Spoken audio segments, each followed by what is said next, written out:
another way I can find you. This is nothing we can't fight through. Cause we're stuck in the moment, vibe out while we smoking, yeah.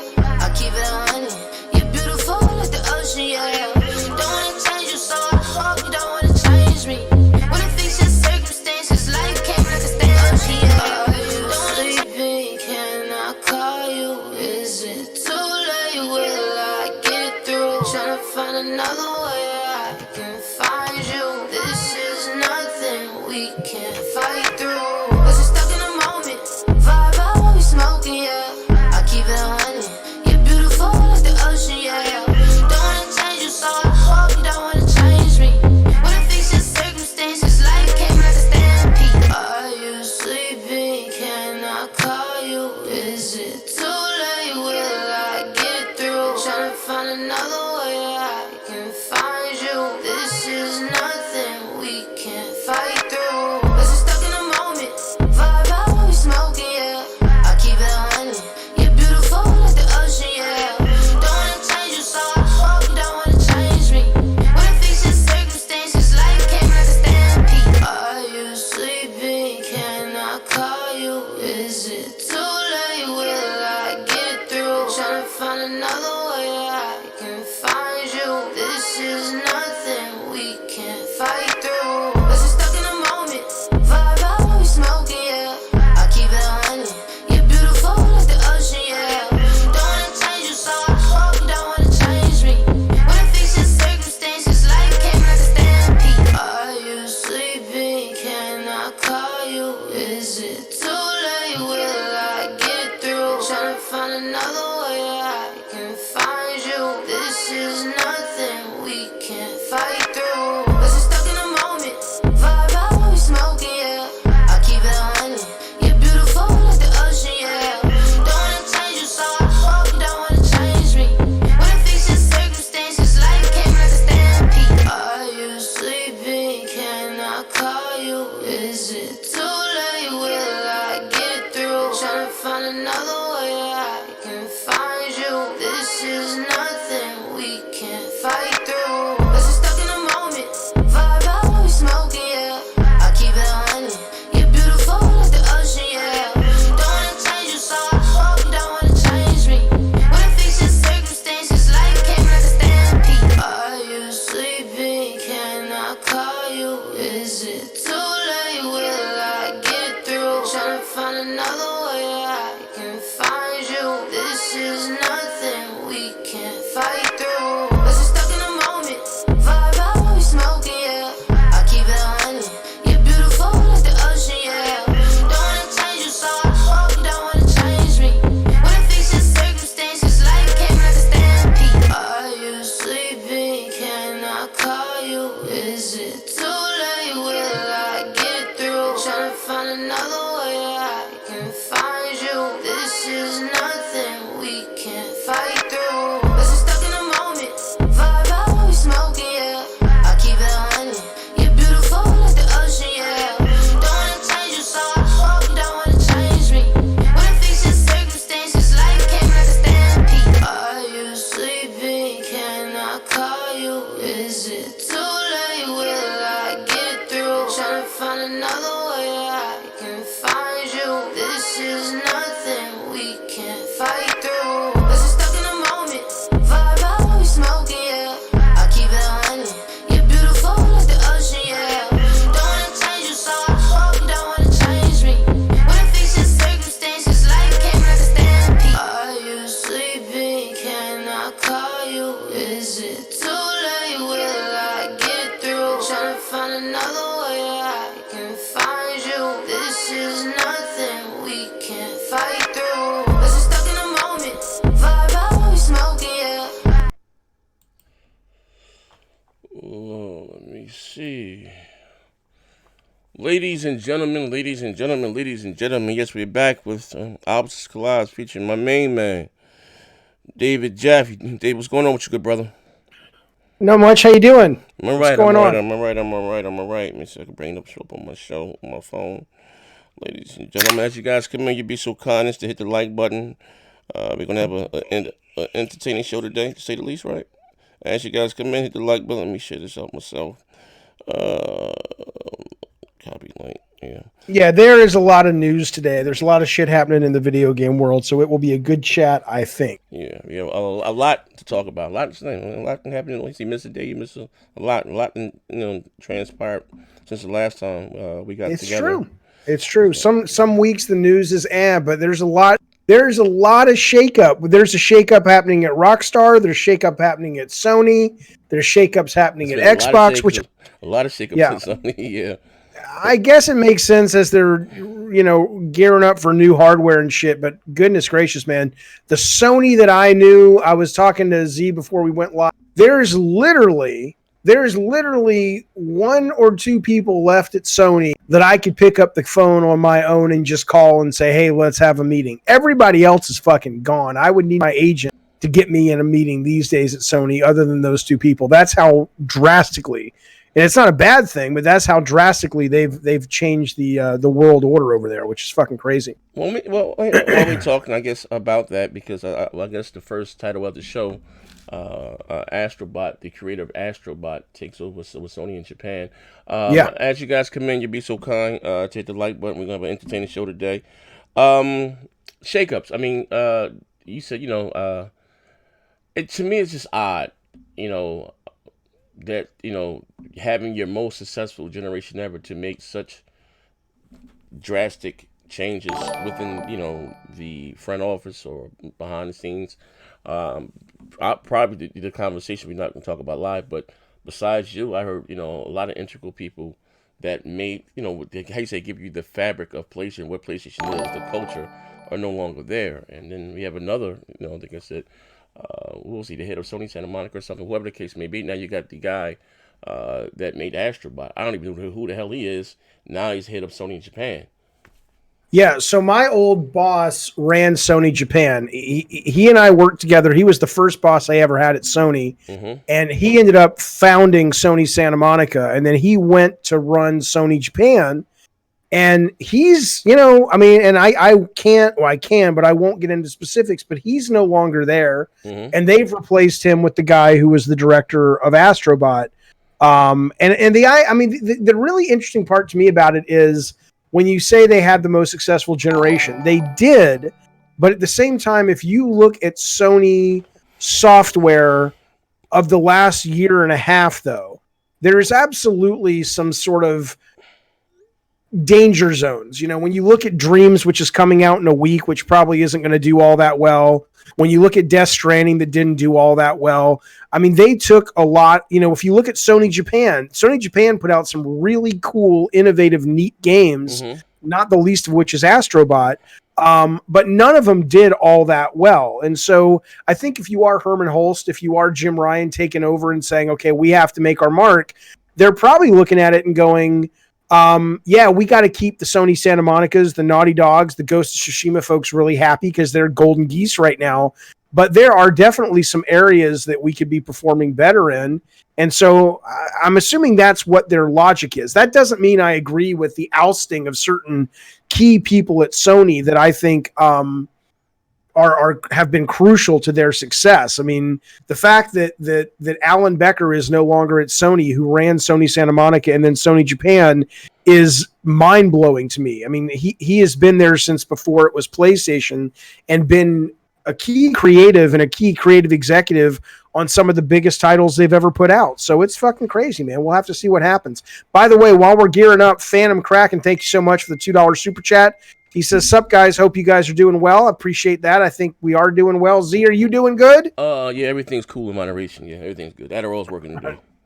Oh, man, my Adderall's on the low side. It wore off. I did a stream earlier, and my Adderall is 60 milligrams. It's actually Vyvanse. Well, I only take 20, but I got to wait to get the smaller tablet. So my therapist says, just crack it open and just spoon it, 20 milligrams. And I probably got a little more than I should have before my last stream, and I'm like a fucking rocket.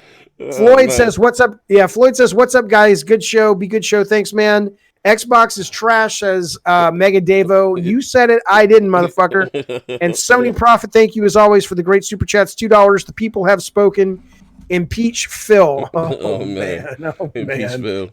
Yeah. But with that being with that being said, so I someone sent me an article. Actually, it's not the last show that I did. I got this real. He says Sony zealot, right? You know what I mean? Like he's my Yep. man Miziago, right? And I was saying, we were talking and said, I'm gonna ask your opinion. Is PlayStation VR niche or Yeah. and what I mean by that, right? And I said this before. I haven't yet to try it, right? Couldn't afford it, but maybe things may change. My birthday's Saturday. What I mean by that is if you're comparing it to like you say the Kinect, and I said this a couple years ago, right? I said I think they're going to run into an issue with costs. It was like $400 when it first launched, Yeah. and they didn't have any. Whether you liked them or not, I'm not saying it for everyone. They didn't have a game that more or less appealed to the casual, like a Just Dance or Candy Crush or something. They was lacking that title, in my opinion. And I heard Astrobot is probably one of the best games that they have. That It's was, wonderful. yeah, that spoke to the casual audience, like that would just get up and pick it and play. Then there were some complaints that it made some people nauseous or whatever the case may be.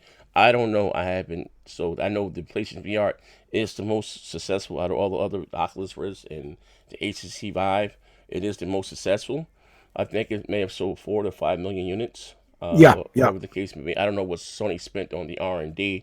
Will they go back? But someone sent me an article saying that they closed one of their studios or something, one of their VR studios or whatever the case Yes. is.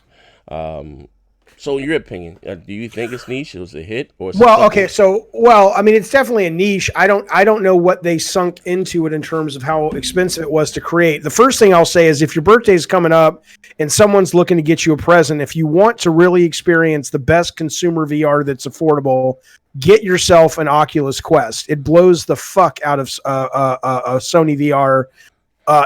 Up, down, left, and right. It's full scale room VR. Your kids will fucking love it. Beat Saber's on it. It is a beautiful system with some amazing games. But ultimately, all VR remains niche. It is expensive. It is ultimately as beautiful and wonderful and mind blowing as it is. When that wears off, which it will, you're basically left with systems that the games have yet to show themselves as being compelling as what you get on flat screen. So I am going to be very surprised if Sony actually comes out with PSVR 2. It just doesn't seem to be viable. I'm not saying 4 to 5 million is something to sneeze at, but I think if you look at the future of games, I think AR, which is the augmented reality stuff, and people are saying there's a lot. Let me just say this: there's a lot of people getting hired away in Santa Monica from some of these studios we know. Everything from Santa Monica from Sony to the new Xbox studio down the road. That Amazon and Google are spending shit tons of money to hire people away to work on games for augmented reality. But in terms of VR, as cool as VR is, I don't think it's ever going to be, or at least it'll be a long time before it's not niche. It's just too much work to put on. It's awkward to a lot of people. And ultimately, after the gimmick wears off, the games are, just okay. Like I said, I have yet to try it. Some people say it's the best thing since sliced bread. I don't know. I guess I don't like how you say go too far left or too far right. If I haven't tried it myself, I was hoping that they would do a VR too. So before I spend, I know they're pretty cheap now, but this generation is over, right? Yeah. And I can't wait for the next generation to start. So before I drop down with $200, maybe I just said go at least try it. I mean, I'm sorry, wait to VR2, which probably will be, have the HDR and all the bells and the whistles and with wireless. I think one of the issues that they had was just the wires, with the... Yeah, well, again, the Vive, the Oculus Quest has no wires. There's no fucking wires. But far as software-wise, though, like, I know It's good. Sony has the Astrobot. They have... this is one of the main things I think would help VR back, that it wasn't made for the PS4 Pro. It still has to run on... how you say, the old 2013 hardware, which is the biggest install base. So I think it would have been a much better experience if it was just made for the PS4 Pro, and they can it has a slightly beefier CPU than No, the real problem with PSVR is it's a big cumbersome pain in the ass. There's wires out the butthole of that fucking thing. There's wires everywhere. You have to have it constantly plugged in. The Move controllers are shit compared to like the Quest controllers. It's not room scale VR. Like literally, if you played PSVR and you rotate your body away from where your camera is mounted on your TV, your screen, your goggles go black and it says, "Please face the camera." Right? It's ridiculous. Compared to putting on an Oculus Quest, you can literally walk around your living room anywhere you want to go, and it tracks you. Oculus just came out, Oculus Quest, with hand tracking, so you don't even need the controllers anymore. The Oculus headset will literally read your hands. So I can put the controllers down, and it's like Minority Report. I'm suddenly doing stuff just with my hands, and it tracks every goddamn finger on your fucking hands. So the experience of being immersed in a world through VR is second to none right now when it comes to the Oculus Quest. The PSVR is a nice little stopgap, but it's kind of like a black and white TV compared to a 4K color flat screen television. That big of a difference, man. It absolutely is. It absolutely is. Oh man, Jesus. Well, like I said, I know like one of their flagship titles is Astrobot. Everyone screams to the high moon about Astrobot. Astrobot's great. One of my favorite games of last year. But once you compare it to the Quest, you know, I mean, it's game over. And look, I mean, Sony's been bringing their shit to PC. Maybe they'll bring their shit to P. I would love for Sony to bring their games to the Oculus Quest. That'd be great. They're doing it with PC. No. Okay. Well, like I said, the Astrobot thing. I don't know what studio was they closed. Maybe I don't know what the studio behind Astrobot. I don't know. No, that's Japan. That's Sony Japan. Okay. They promoted that guy. They said, "Look, come run the whole fucking shebang." Now, it was a studio in England that they closed. Yeah. So next question. So Sony Japan. Now, what are they responsible for, game wise? So Sony Profit, by the way, thank you so much. $2 super chat. He says, "Jaffe, that's bullshit. LOL. You can go fuck yourself, sir, because you know good and goddamn well that I'm right. Don't just fucking pay $2 and say that's bullshit. LOL, and don't back it up with some fucking facts. I got a daughter who's 16 in goddamn high school debate, and she knows better than to just say you're wrong and walk away. You wasted $2 of your fucking money and didn't even offer any supporting evidence to your argument, sir." Sony Japan really has struggled. They put out Puppeteer, which was brilliant. Okay. But it commercially wasn't very appealing for a lot of people. All right. They put out Astrobot, which was brilliant, but it's kind of hamstrung because it's on VR. But it's one of the best VR games ever made, for sure. They put out a game called Rain that was kind of a puzzle film noir kind of game.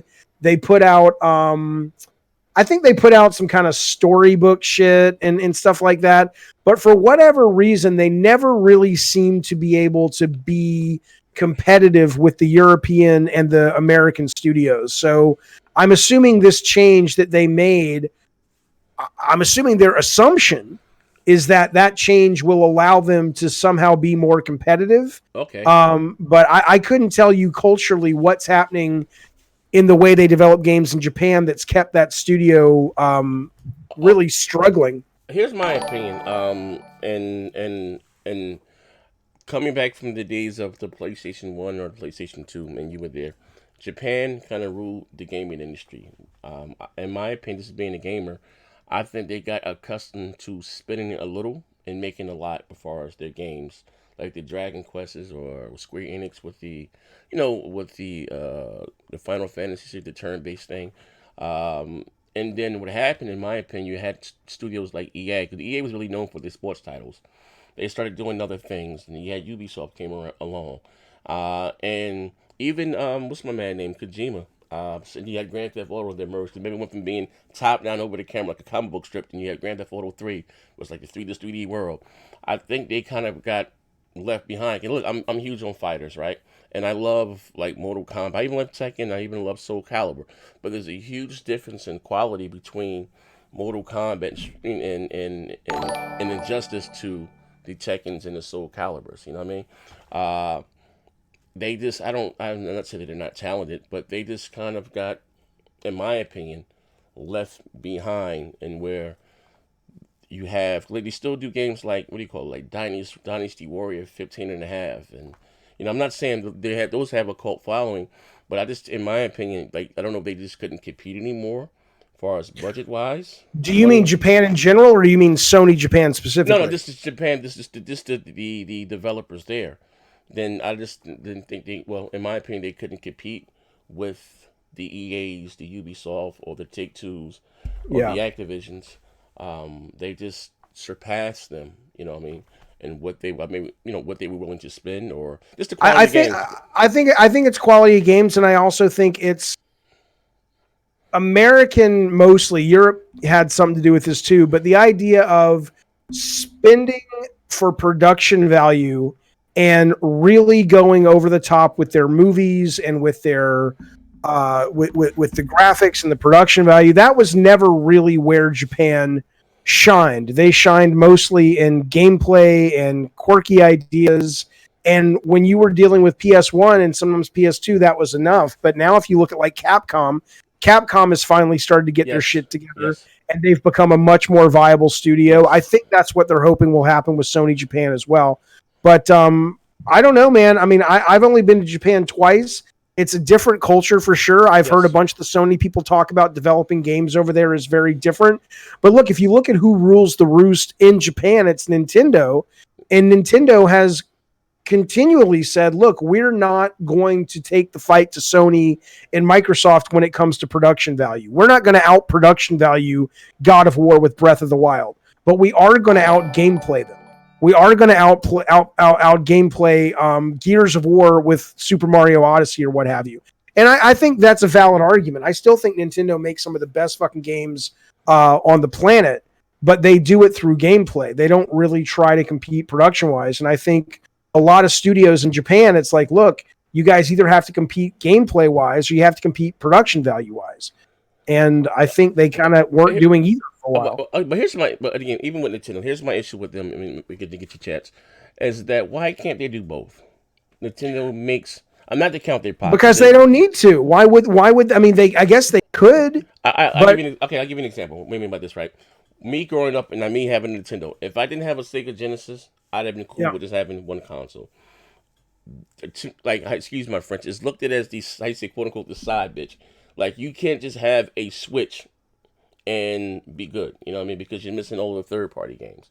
So if, you know what I mean, why can't, because again, I was coming from the days of when Nintendo had all the great third-party support. And they were all about, I say, Nintendo does what Sega does, 64-bit. Even the GameCube, believe it or not, was more powerful than the PlayStation 2, came out a little later. But, them competing, how you say, tech-wise, why can't I have, but I would love to see a more mature Zelda. They got fucking Link with like fucking Lisa Simpson. I'm like, gameplay is cool, but why can't I have both? Why can't I have my cake and eat it too? You know what I mean? It's a cool to I'd say cater to the one audience, and they do have a cult following. But I just they have more than a cult following. They're opening a fucking theme park in Japan and in Florida. They are basically that generation's Disney in terms of Mario and Zelda and Link and Smash Bros and all that shit are more popular amongst kids and families than fucking Mickey Mouse's these days. So I don't think they might be niche amongst like hardcore gamers who watch shows like this or go into NeoGAF or Reset Era or Polygon. But Nintendo is one of the biggest brands in the world. I mean, they have their audience, and I think the minute they start trying to make mature Zelda, they start confusing the market. I mean, that would be my guess. Why? Because why change what is working brilliantly? They're doing wonderful. All right, we got a couple chats here. Let me get a couple of these. So first off, Hala29 and Sony Profit are kind of saying the same thing, but I'll read them both. Hala says, that's not true, Jaffe. In Astrobot, you can do a full 360 and have no black screen. Me and my nieces and nephews just played it 2 nights ago. So let me be clear. I'm talking about two different things. I'm talking about room scale VR, which you can absolutely not do in PSVR. You cannot walk away from the Sony camera mounted on your TV and walk all around your and basically maneuver through the 3-dimensional space. You simply cannot do it. If you're talking about Astrobot, which is controlled with the DS4, you're absolutely right. Because it's wireless, you can rotate away from the camera and you can control the character when you're not looking at the camera. I was specifically referring to the move controllers. Like if you're playing Batman in PSVR, those glowing spheres have to be aimed at the camera. And if you hold those move controllers and you rotate 180 degrees, it's not going to see you. So yeah, but you're absolutely right. If you have the DS4, you can totally rotate around it because it's reading the wireless signal. It doesn't have to read the light bar on that. Sony Prophet says, I'm just going to let it slide that you can view 360 on PSVR. A lot of news today, and I want to hear y'all. So hopefully, Sony Prophet, what I just said to Hollow will explain what I'm talking about. Mega Devo 999, thank you so much for the super chat. He says, Jaffe's talking trash to PlayStation because Sony transformed his man Kratos into greatness without him. Motherfucker, let me explain something to you. It ain't like Kratos was created and it was some bargain bin motherfucking game. I was the director and writer and creative director of some of the best goddamn motherfucking hit games when that first game came out. Okay? Now, did Sony, let me finish your sentence. PS is the best console in human history with VR, and Xbox is trash, destroying gaming industry. You know what's fascinating to me, Mega Devo, is that you were somehow capable of swiping your parents' credit card to pay us $10, because God knows you don't talk like a grown-ass man. You talk like a fucking child on a playground who's got to be no older than 12 years fucking old. But yeah, PS is the best console in human history. In human history. Wow, that's some hyperbole. Talk that shit, Mega Devo. Xbox dog shit. I don't understand it. But the point though is I haven't played the new God of War. I'm excited to play it eventually. I think it's great. Listen, if Corey and the team at Santa Monica had not made those changes to God of War, I think that would be a dead series at this point. So I think things have to evolve and change. Mega Devo, and I'm glad they did. Finally, Floyd says, $2 super chat. Thank you. Jaffe speaking facts. Gameplay is greater than cutscenes. That's what I always fucking say. Finally, he comes back in. He said, Mega Devo, $2. PlayStation for life. PlayStation for life, he says. And then he's giving you another $2. He says, my taxes came in today. Xbox. Talk that shit, Mega Devo. It is crazy. Last thing from Floyd, $5 super chat. Jaffe, thoughts on Platinum Games doing Kickstarters, even though they're getting big cash from 10 Cent? Platinum needs more cash. So, Z, do you know what he's talking about with what's the game they're doing? Wonderful Kickstarter for? Here's the thing. Okay, here's a good segue because it's something I want to ask you, right? What's the head guy over there at Platinum? I forget his. I can't pronounce it anyway. He do something. He always says little smug shit on Twitter, right? I know that he's bald guy. Yeah, him. But anyway, they were doing Scalebound for Microsoft. Microsoft pulled out on them for whatever reason, right? Canceled Scalebound. And they said there was something. Microsoft gave some PR statement about the guys being overworked or some shit, and he answered back, "Not true." Whatever the fuck the case may be, right? From what I heard, it fucked them up financially. Platinum Games, but then they did end up doing Niho or something else. They ended up doing it, but kind of put the lights back on.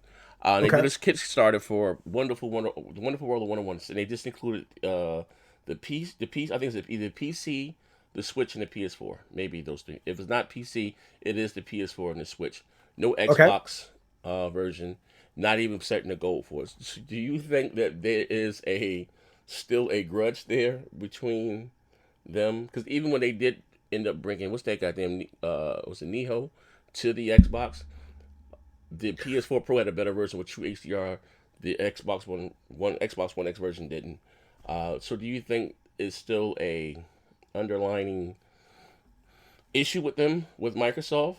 Why they wouldn't go for them or not port the game to Xbox? Well, you're talking about Wonderful 101, or you're talking about Neo? I'm talking about the Neo came, but it got a shitty port. It didn't have. I mean, look, business is business. No, I think. I mean, I don't know. I don't have any insight to that studio, but I can't imagine that they're like, we're pissed, so we're gonna spend resources that are precious and make you guys a shitty port. I don't think developers think that way. They're just kind of like, games get canceled all the time. And whether or not Platinum Games looks at the cancellation of Scalebound and thinks it was a valid reason to cancel it, or they think Microsoft screwed the pooch, I don't fucking know. But I think in regards to the chat, the super chat about what do I think about Kickstarter, I think it's fucking great. I mean, I think every deal is different, and clearly they could not get Nintendo to fund a Wonderful 101 port. I don't know if Platinum has the rights to Wonderful 101 or Nintendo does. It's But PS4, so I don't know, whatever. Right. So, RIP. but I think it's great, whatever it takes. I owned the Wonderful 101 Wii or the Wii U. I think it was a Wii U game. I never actually took it out of the shrink wrap, and my Wii U's in a closet somewhere now. So I'm kind of looking forward to playing it because conceptually and visually it looks awesome.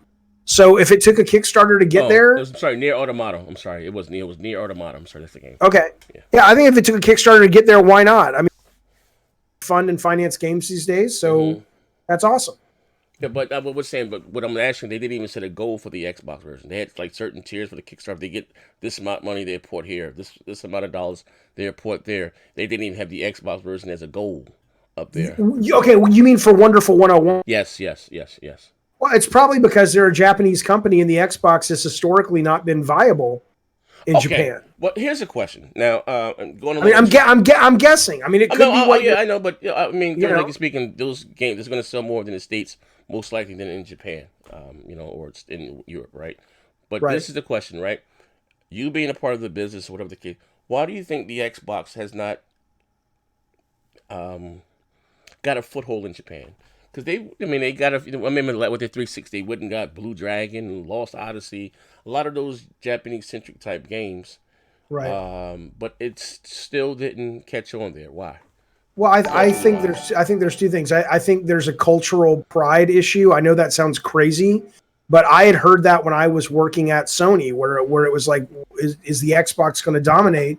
And a lot of the Sony Japanese people were saying, no, there's a real sense of these things are made in Japan, and unless Microsoft comes out with a system that has such amazing software that it can somehow get over that hump, it's going to be dead on arrival. And that has been the case historically for Xbox. I think, Phil Spencer came out a couple of last month and said that he's been having meetings with Japanese developers. And I think, look, if the Xbox comes out and it is loaded with exclusives that really appeal to the Japanese market, then I think it's fucking awesome. But I mean, even if you look at Sony right now, Sony's tanking at the moment in Japan compared to what's happening on the Switch. I mean, the Japanese audience has been very specific about the games that they make that don't always travel as well to other territories. Okay. And so I get the sense that the Xbox games first party have been historically very American centric. And they don't, Gears of War probably doesn't really connect all that with an audience over there. But it doesn't. But it's very Western. Yeah, but even honestly, you got games like Metal Gear. I think Metal Gear is more geared to, what we like. When you play Metal Gear, that doesn't scream Japan. It doesn't scream. Metal Gear is very anime though. It's got very androgynous characters. It's got very imaginative. Okay. It's the normal war, but then it's kind of twisted enough that it's kind of weirdly erotic. It's got a very anime flavor to it. Gears of War is like a Michael Bay action movie. Yeah. I mean, they might not be into shooters. I can dig that, whether it be Killzone, Gears, or whatever the case. I mean, but I'm just wondering, like I said, it's just never, no matter what they do or what they spend. I forgot the guy's name that they hired from Japan. Was some Japanese. The guy who was the Final Fantasy. Yeah, they hired him and he was Dragon. Blue Dragon and stuff. They still never were able to, I guess, because those games were not great. I mean, I didn't play those. I never saw the reviews saying those games were. If those games were the next coming of Final Fantasy, I think things would have gone different. But maybe it was their management style mixed with the fact they just didn't get the culture. I really have no insight into it other than to say that. I'm just asking your opinion, My opinion is, culturally speaking, the Japanese are very specific about what they like, and unlike maybe America and Europe that can cross-pollinate games more effectively than they used to. It used to be when I was first at Sony, it was a very clear mark between this is for Europe, this is for Japan, this is for America. And over time, Sony has done a really good job of making sure that 95% of their stuff is designed and made and adjusted to appeal to the entire world. Mm-hmm. I don't think Xbox really has gone through that process. So I think when they put something out like Gears or even Forza or the pirate game, what was the fucking MMO pirate game? I don't really, Sea of Thieves is a very American, European fantasy. I don't think that that's something that really connects with the Japanese audience like traditional Spanish galleon pirates. I don't think that that's something that speaks to their player base. You want to get some of these super chats real quick? Yeah. All right. Who do we miss? Let's see. Okay. Floyd said we already did that one. Floyd again. Near Bayonetta saved Platinum. Keeping the lights on from Sony and Nintendo. Even Astral Chain sold 1 million. I think Platinum will put SB on PS5. What is SB? Scalebound? I don't think they. I think that's Microsoft's IP. They own the right. Unless they sell it, they don't give. I have not played Astral Chain. It's on my list of playing, but I'm glad it did well. I'm glad it sold 1 million. And I mean, they're an amazing developer. Bayonetta 2 is fucking fantastic. I mean, they deserve. I'd say they deserve a lot more success. The biggest problem with Platinum is their stuff is so fucking hardcore conceptual niche that it's almost like what they really need to partner with someone that has a bit more of a mainstream sensibility, just so those guys can get the big fucking payday that they deserve, because they're some of the best action, if not the best action studio in the world. But everything they do is filtered through this a little bit too weird for anybody but hardcore anime fans, and they end up really never getting that big hit. It would be nice to see them hit really big. Rumor has it, or legend has it, that when Phil went to Japan, they were trying to acquire them. That would be a great get. That would be a really great get. But they're now there. I guess they got some backing from Tencent. Oh, Tencent. Yeah. Well, Tencent owns everybody, including Epic. Well, including the data of how many have actually died with the coronavirus. I'm serious. There was a leak from one of their hackers that came out today. They own the data. Well, they leaked the data. China has said that only 500 people died from that virus, and Tencent basically one of the things came out today. Somebody put it to me like Discord, where they were basically saying that no, man, these guys, there have been I think it was 20,000 or 25,000 deaths that the guy at Tencent, before it was taken down, was claiming had actually happened with the coronavirus. So Tencent's fucking crazy, man. It's one of the biggest in the world. Who the fuck knows what's going on? Yeah, but not to go off on a tangent, but it's kind of on my mind. Coopman says, or Co-op Man 30 says, Coopman. He says, "What's up, Z and David? Great content. Thank you so much from both of us. We appreciate that. Very kind of you, sir." Cool. What up, Coop? I got you on the 10th. I didn't forget you, the Coop. It's going to be sent out on the 10th for you. But okay, well, I mean, that is a good point. Speaking of Microsoft, came down the pipeline today that Rob Fergusson is leaving, talking about Gears. What are your thoughts about that? That's big, you know what I mean? That's interesting, isn't it? I mean, he's going to Blizzard.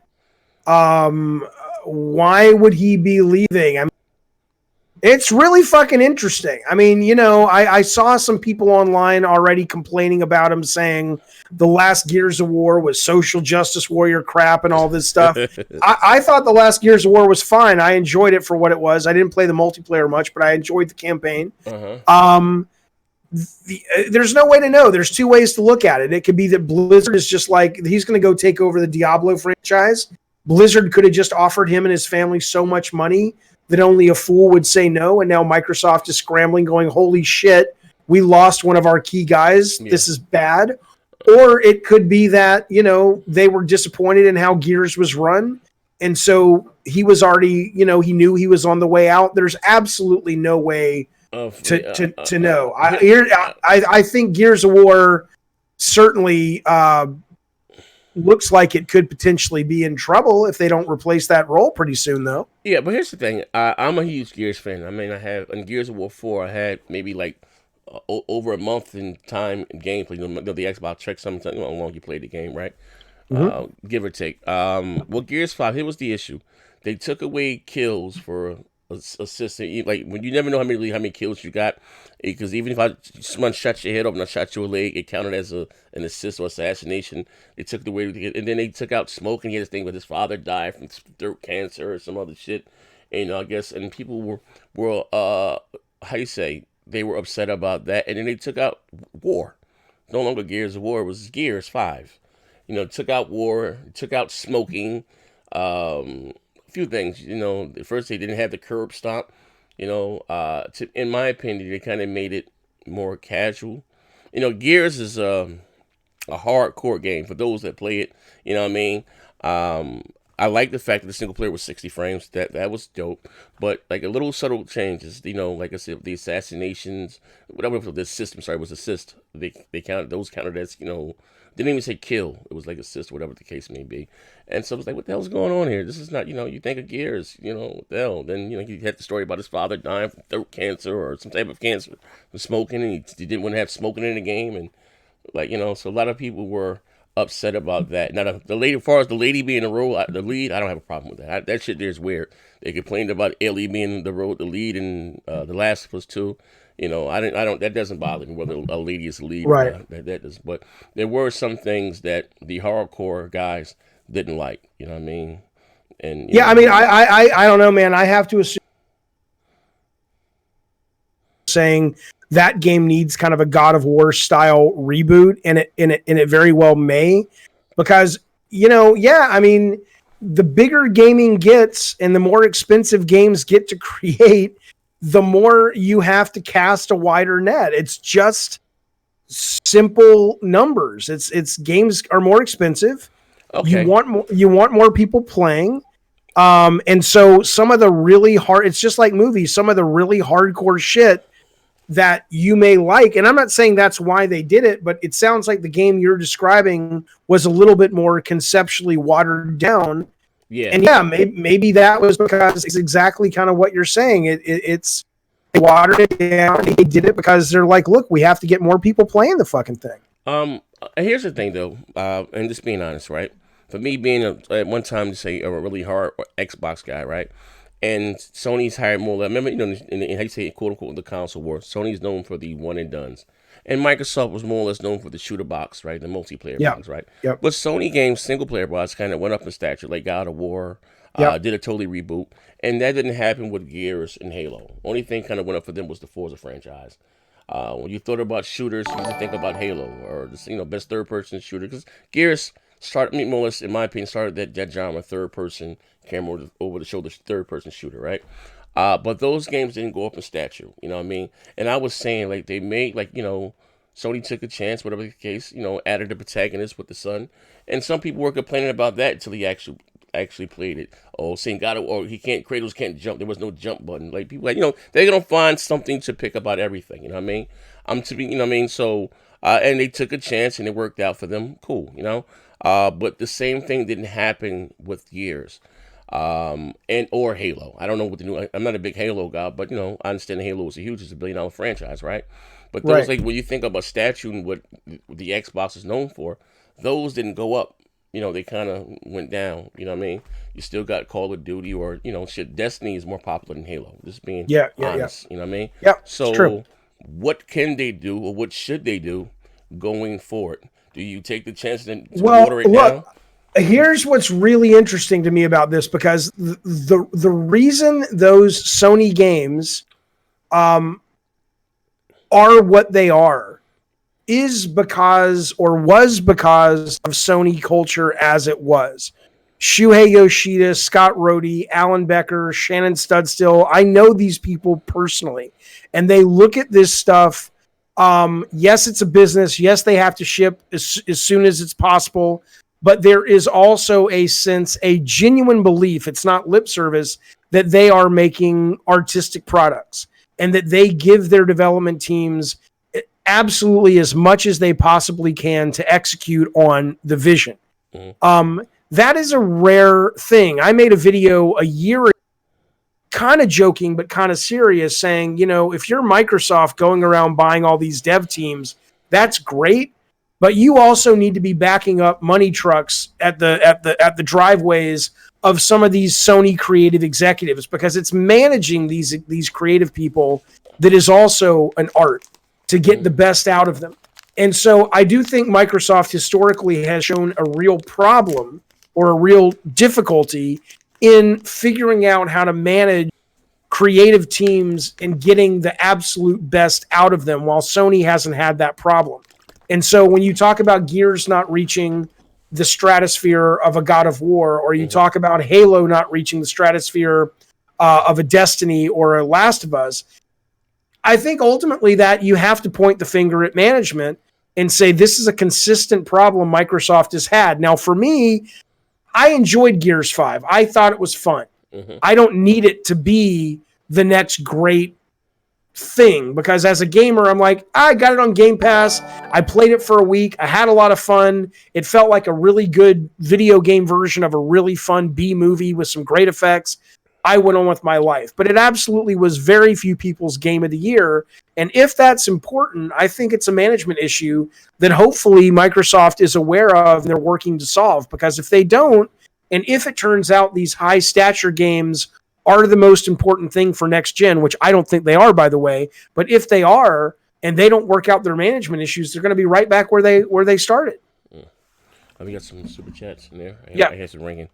You want me to get them, or can you see them? Yeah. I can see them. Yeah, you got it. Okay. Phantom Kraken, $5 chat says, even though Fergusson is a great studio head, him leaving, I think, gives the coalition a break over Gears and maybe expands their creativity with a new IP. I agree with that to an extent. I think ultimately the coalition is going to have a new head that comes in, and just like what Jim Ryan's doing at Sony, you're going to have a new head that comes in and wants to do things their way, and that will obviously trickle into the way the product is made and what it's about. But I do not think you're going to see the coalition breaking away from Gears. I think Microsoft is like, look, that's our fucking Gears studio.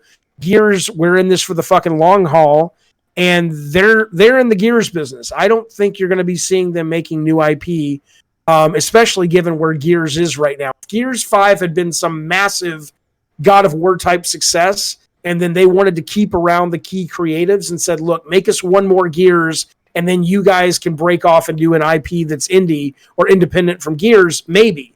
But I think Microsoft probably looks at Gears and says, we made it by the skin of our teeth on that game. That was not the mega hit we needed it to be. So I don't think you're going to be seeing that studio making a new IP right now. But that's just me guessing. The Ruham, $10 super chat. Thank you, sir. He says, what's good, Z and David? Great show. Chat and hit the like button. Thank you so much, man. Okay, here's a question. Flip it. So is it something where you can run into what you call franchise fatigue? Because when you think of Xbox, you think of Gears of Force and Halo, right? Yeah.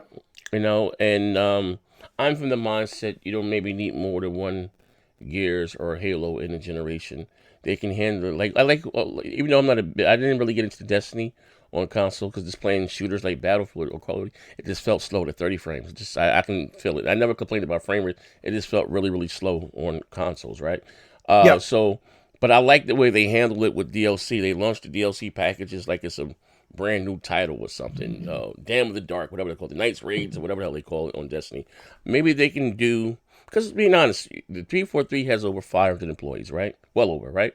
And Naughty Dog, again, to tell the story, they took 10 people from the Uncharted 3 team and started them on The Last of Us. And then once they finished Uncharted 3, they joined The Last of Us, and helped with The Last of Us. And it can arguably be said The Last of Us is a bigger title than Uncharted. You know what I mean? Mm-hmm. I don't see why this would got me kicked out of quote unquote the Xbox community. I don't see why you have 500 people there and all they can make is Halo. Like, to me, that's just asinine. Are you talking about specifically 343? Yeah, or 343, the coalition, or Turn 10. You know what I mean? Like, you don't. I don't. Well, I mean, we don't know what they're working on. I would say the coalition and the Halo team right now have their work cut out for them just with their premier franchises. I think Turn 10's a little bit different. I think most people look at Forza and say it's the best kind of arcade/sim racer that you can buy today. Yeah. And I remember I'm saying arcade/sim. I know there's better sims, but when you're talking about Halo, I think it's clear Halo is in trouble. They keep losing people from that team. What they showed at E3, whatever it was, the Xbox event, even though it was just a cutscene, did not inspire a great deal of confidence. Yeah. And I think, like you said, you're a hardcore Gears fan. You were not satisfied with the last Gears of War. So I absolutely think, my philosophy, and I don't have any data to back this up. This is just me guessing like everybody's guessing. We don't fucking know.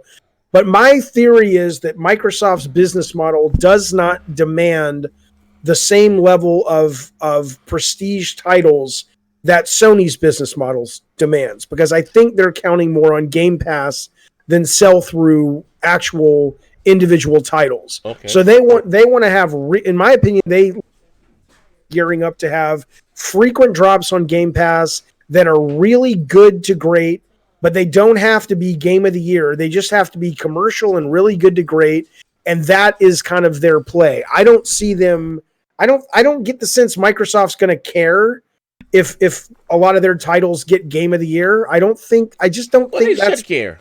I mean, let's be honest. If your biggest competitor, right? Let's be honest, right, is Sony, right? I think that is a problem. If you don't have. Last time that I think they was considered for Game of the Year, it might have been a Halo game, and that was in 2000 and something, last generation. No, and I think that is a problem. Because when you're comparing, you're talking about a $5 box, they both going to share the same multiplex, right? But if one is perceived to have better, quote-unquote, exclusive console, whether it's, that are done better, I think that is a problem. I've said it before, like Microsoft's $1 trillion goddamn company. They're a fucking hobo of gaming. Like, you know what I mean? Like, I think I understand what you're saying, but you're making an assumption that they're both assuming that the way to win the next console war, they have the same strategy. I think Sony is looking at it. And again, this is speculation. Okay. All right. But from me reading the tea leaves, I think Sony is looking at it and saying, we're going to keep doing what we're doing. We're going to keep making the best and brightest prestige titles, and that is moving hardware. I genuinely think, and I've said this before, and I appreciate not everybody agrees with it. The proof will be in the pudding. We'll start to know in a year from now, a little bit less than a year from now. I genuinely think Microsoft looks at Game Pass and subscription-based gaming like Netflix, like Disney Plus, like Hulu, like Amazon, and says that is the future of video games for the mainstream. And in order to make Game Pass the winner, which is an incredibly appealing proposition for parents and people buying new consoles, okay, it's about frequent drops. You turn on Netflix every Friday. You're there's right. there are 3 or 4 new fucking things. Uh-huh. They're not always the best fucking TV series. Sometimes you get The Witcher. Sometimes you get The Irishman. Sometimes you get To All the Boys I Loved Before 2. Yeah. Right? It just, you don't know what you're going to get necessarily, but it's more about the concept of, wow, every fucking week there's some new cool shit on this service. My theory is that that's what they're gambling on. And if Halo and Gears is really good, but not Last of Us good, I think for their business model, that is called success. Now, I could be wrong on that. They could be going, Jaffe, you're a moron. We absolutely want to have Halo Last of Us. But it just doesn't seem, it doesn't need to, A, and B, it doesn't seem that that's kind of where they're aiming their guns. But that's just my take on it. We got a couple chats there in just. Let me grab these. Okay. So Cake Batter says you can't talk about franchise fatigue and not mention Nintendo. I actually don't agree with that theory. You might be surprised or not. You have IP fatigue with Nintendo. Yeah. But the Mario games, the Zelda games, they're very different. If you play Breath of the Wild and you play Zelda A Link to the Past, if you play Super Mario Odyssey and then you play Super Mario 3D World 2, or you play the latest side-scrolling Mario game, those are all very different games, and there's huge innovation happening in Breath of the Wild. There was good innovation happening in Super Mario Odyssey. There's great innovation happening. Mario Kart 8 had some of the best track design and mode design in a racing I've ever fucking seen. So conceptually, I think you're right. There is fatigue in regards to the IP, but not in regards to the moment-to-moment gameplay. That's what I would say.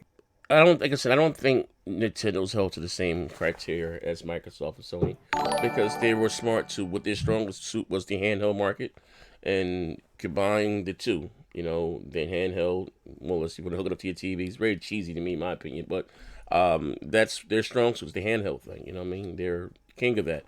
So I think And you look at Switch as a handheld as well. it's handheld. Yeah, it is what it is. Okay, all right. Okay, that's fair. I think Breath of the Wild is a better game than The Last of Us. Hey. I think. Oh, come on. Breath of the Wild is they're doing some really experimental, interesting play mechanics and design in that game that I think will ripple throughout the game design community for years to come. Last of Us, I get people love the story, they love the production value and all that, but functionally, it's kind of a stealth shooter. If you rip out all the trappings, I'm not talking about the IP. Mm-hmm. I'm talking about the moment-to-moment gameplay. So I think Nintendo succeeds not just because the handheld part, but I think they succeed because they really are some of the best game creators, like pure game creators working today. I think that's a pretty foregone conclusion, but I could be wrong. I know you don't play them, but you get a little, my opinion, by the presentation. See, I get the gameplay thing, but I'm just, when I look at Breath of the Wild, right? Yeah. And if you want to say, I'm going back to the first Zelda with the gold cartridge, and the first game you had a battery that can actually save my progress, right? Okay. And then Zelda 2 with Link to the Past and all that stuff, right? So yep. I actually believe if you talk about that's my favorite Nintendo franchise, right? But I would like to see the game mature more on the line of like a Witcher, you know what I mean, or something along those lines. You can still do what you do, Nintendo. You can still cater to the kids and stuff. But what about the people like my age that, again, I gotta say that I've grown up with Nintendo, but Nintendo hasn't grown up with me. They've been doing the same two-step. Remember, it's like someone's drunk uncle at the cookout is doing the same two-step every time his favorite song come on. Conceptually, but not mechanically. If you, I think you add a little motion control or scribble on the pad or something like no. But if you look what Nintendo did, Legend of Zelda, Link Between Worlds, it was the first. That entire fucking game is non-linear. You can approach any dungeon in any order. Every dungeon can be solved with any gear that you happen to bring into that dungeon. That had never fucking been done before. And every single one of those ways to solve all those dungeons are sublime and fun and entertaining and interesting. Maybe sense. How about, that's cool, right? How about using the Unreal Engine 4 and give me a realistic look? Is that too much? I just don't. Yeah, I don't think it's too much to ask for, but that's kind of like going to Walt. Pixar, I really enjoyed Toy Story, but could we stop? Could you make a version that looks realistic? That's just, why would they do that? They don't need to. It's just not their business model. Right. Okay, so Sony Prophet says, Jaffe, so Gears 5 was below average. That's your words. I don't think it was below average. I don't think it was below average, but it didn't, It wasn't. It didn't hit the heights of some of the earlier ones. Let's say that, right? Yeah. So Prophet says Gears 5 was below average, but it was in the Game Pass, so it's okay. Is that a model I support? Yes, it's absolutely a model I support. I think there are going to be millions of gamers who go, wait a minute, you're telling me I can buy this box for $499 and I don't have to keep sending people to the store to buy $60, $70 games. I can pay $9 a month, $5, whatever get, and I get hundreds of games, third-party, first-party games dropping day one. Most people who are going to be into that are not going to care that Gears of War 5 is like a 79, 80% Metacritic, and Last of Us is a 93% Metacritic. The people who care about that differentiation are not interested in that value proposition anyway. So I absolutely, just like Netflix, man. Michael Bay just dropped that fucking... No, I'll give you a better example. Netflix just paid a shit ton of money to get Adam Sandler to get 4 more movies on Netflix. Now, most people would say, even though I know he has gyms and he has Punch Drunk Love, he clearly can act when the man wants to, but most people look at Adam Sandler movies as just stupid fluff and filler. Okay. But ultimately, they're on Netflix. They're basically free. Adam Sandler's last movie was the number one anything anybody watched on Netflix in 2019, which was Murder Mystery with Jennifer Aniston, nobody would mistake that fucking movie for The Irishman. Nobody would mistake that movie for Knives Out. It was definitely kind of like a B matinee. But convenience and price for most gamers is much more appealing if the games are good enough than best of breed next gen games. So for you, Sony Profit, that's not the kind of gamer you are, and I absolutely respect that. But to act like that's not representative of a huge majority of gamers out there, I think you're letting your own biases interfere with making a realistic assessment of the landscape of how gamers spend their money. What's the number one game of 2019? Fucking Fortnite. Yeah. It's free. It doesn't look realistic. It's not the best shooter, but it's social. It's convenient. It's cheap. Suddenly, that rules the roost. That's all I'm fucking saying. All right, we got some more here. Vector. Vector 119 SEK. I think that's Hong Kong, right? That's Netherlands in Europe or something. Okay. Sony got the feeling of a new beginning with PS4, and their bold mindset of risk has been even more bold this gen. While Microsoft always seems to only invest in pure stuff like Halo, Forza, and Gears. Yeah, I think they try to get a little weird sometimes, but culturally speaking, I mean, again, man, I don't know what Jim Ryan's going to do, but I can tell you, I know these motherfuckers. I've worked crazy hours with them. I've hung out with them. I've gone on trips with them. These individual people I can name by names. I know why Sony games are the way Sony games. Shuhei loves this stuff. Alan loves this stuff, you know? Scott Rohde loves this stuff. Scott Rohde, you know what Scott Rohde's favorite game of the last 5 years was? Is fucking Sound Shapes, right? I mean, I'm serious. I sat in his office once and he was telling me how much he wished that game had done better, but it's so abstract and so weird. But he's like, dude, it is such a great fucking game. So I don't know if Microsoft has that kind of stable of executives. I blame it on that Microsoft is so great with business that they're not going to. Remember Yoshida, I mean, you got to get the other one. Remember Yoshida said if they release 10 exclusives, only 3 would make money. Yeah. I don't see Microsoft ever doing that. You know, it could be. It absolutely could be, for sure. Okay, we have Floyd. Yeah. Madre. I don't know what Madre is. What's Madre? I don't know. What do you think it will take for Microsoft to take a big risk and make some serious changes with their core games like Halo and Gears? I don't know, Z. You go first. What do I think it would take? Yeah. Well, here's the question, and I ask you: do you think this generation was a success for them? No, I think it was a success for them in the same way that, you know, Auburn football was a success because they got the shit kicked out of them, and they're like, okay, that hurts. Well, I don't know. Like, hold on, what the hell's happening here? Something's happening to Discord. Hold up, Jesus. Hold on. You there? Hang on, we're back. No, I don't see. I'm gonna leave call and bring you back in. Hold on. I'm gonna bring you joint call. I don't know what the hell happened here. What the hell happened to Jaffe?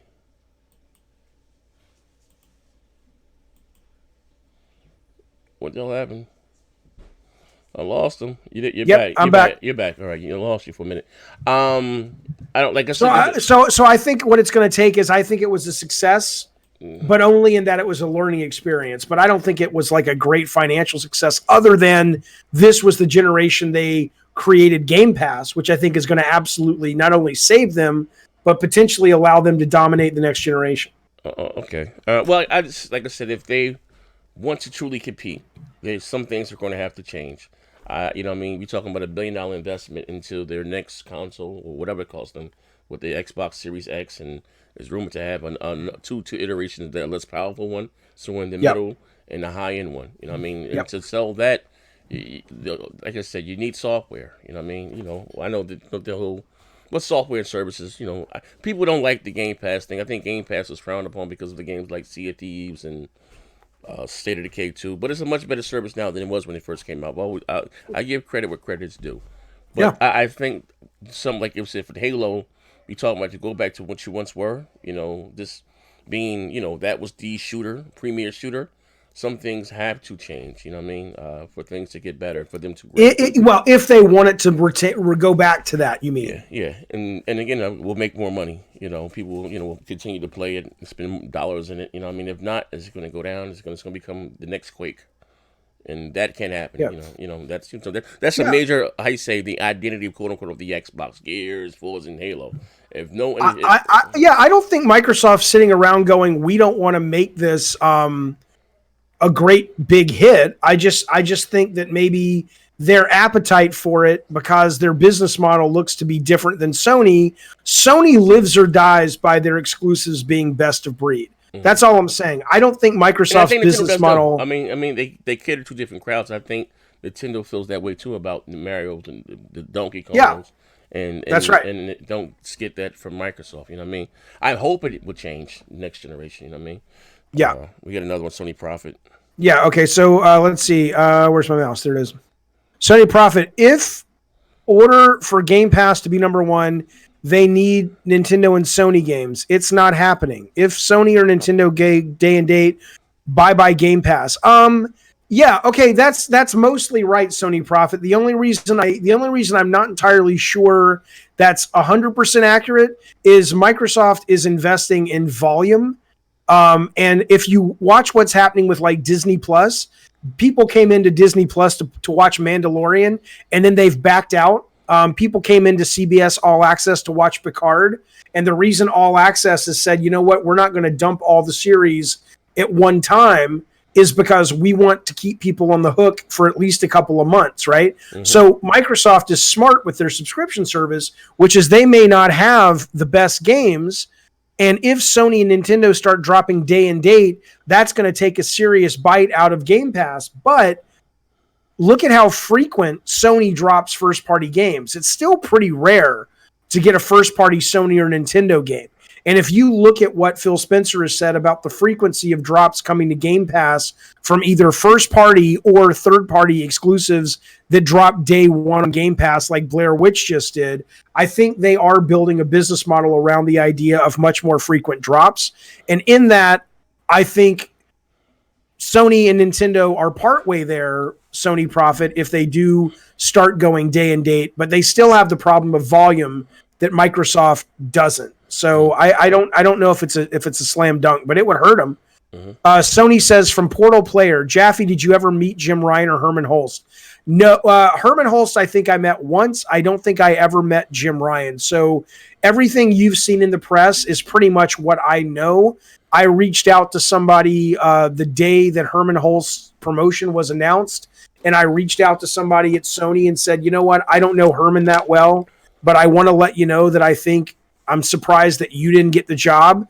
And I'm not going to tell you who it was, but I said, I'm surprised you didn't get the job because I think you would have done an amazing job. And this guy said, I appreciate that, but Herman's amazing. We're in good hands. So the people at Sony seem to like him, but I've never met the guy. So other than maybe once. Strong line. Remember that? Don't forget about that strong jaw line.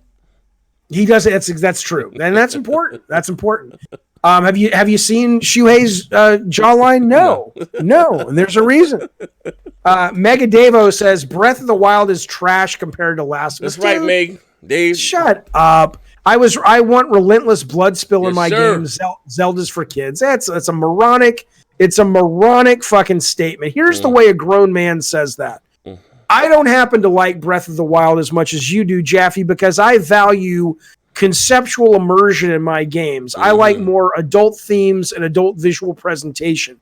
But you know what, Jaffe, you have a point. If you're talking about the moment-to-moment and the meta play mechanics that actually drive the game after the thematic wears off and becomes an afterthought, you have a point. Breath of the Wild is actually doing a number of interesting things at a mechanics level where The Last of Us functionally can be traced back to basically traditional stealth combat games. Mega Devo, that's how a man talks, or an educated man. But I'm glad if you want to spend $5 of your money and sound like Nintendo's dog shit, Dave. That's right, Dave. I'm just saying. Yeah. Now, Magic Kingdom, $5. Thanks so much for that. Says Jaffe, just because they put a game on Game Pass, that's not an excuse for them to put out a subpar product. No, I agree. Yes, they should never put out a subpar product. No.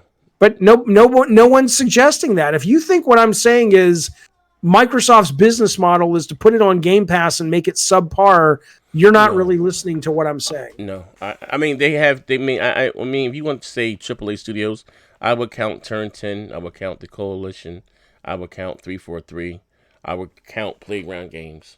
What's the other one? Obsidian. I'm not really big into their games, them two, and I'm excited about what Ninja Theory. Yeah, I am too. What they can do with a budget behind them, you know what I mean? And the Ninja Theory thing they showed the other day on the Xbox thing was amazing. It was fucking cool. But what's it? But all you have to do, you guys, and people take it so personal. All you have to do is step out of your own fanboy bubble for a moment and look at the success of Fortnite. Right? Fortnite is not the best of breed product. What Guerrilla is making right now is going to blow the fuck out of Fortnite. Okay? But it's going to cost $60 probably. You're going to have to, it's probably not going to be cross-play. All I'm saying is you can't undervalue when you're looking at the grand scheme of what sells, convenience and price. That's just like McDonald's is always going to outsell Ruth's Chris Steakhouse. I know that, but I guess it doesn't mean that Ruth's Chris is not better food. Yeah, but we're not arguing that. We're arguing what's going to sell more. I think overall, when you look at it, quality-wise, the last few games outside of Gears, Forza, and Halo been rated 60, 59 type games. Yeah, absolutely. How you say, dog shit. So that they looked at as having, maybe saying they're using it because it's going to Game Pass and not put quality. I just think those was bad games, and they were going to be bad games whether it was Game Pass and not. If Game Pass gets loaded with bad fucking games that are shit, then it's a problem. But that's if McDonald's starts making shitty French fries and Big Macs that don't satisfy, that's a problem. But there is a viable business model for good enough. But it's cheaper and it's more accessible. I'll give you an example. You look at games like Battletoads. I mean, you don't know if you remember that. Oh God, that's looks but terrible. I'm saying, but this doesn't even have any online co-op. This is what this is the disconnect that you're known for being the on Xbox Live. Who the hell comes to someone's house still and play couch co-op? Really, you know what I mean? Yeah. So. But they are releasing on Game Pass Streets of Rage 4 that looks amazing, and I hear it's amazing.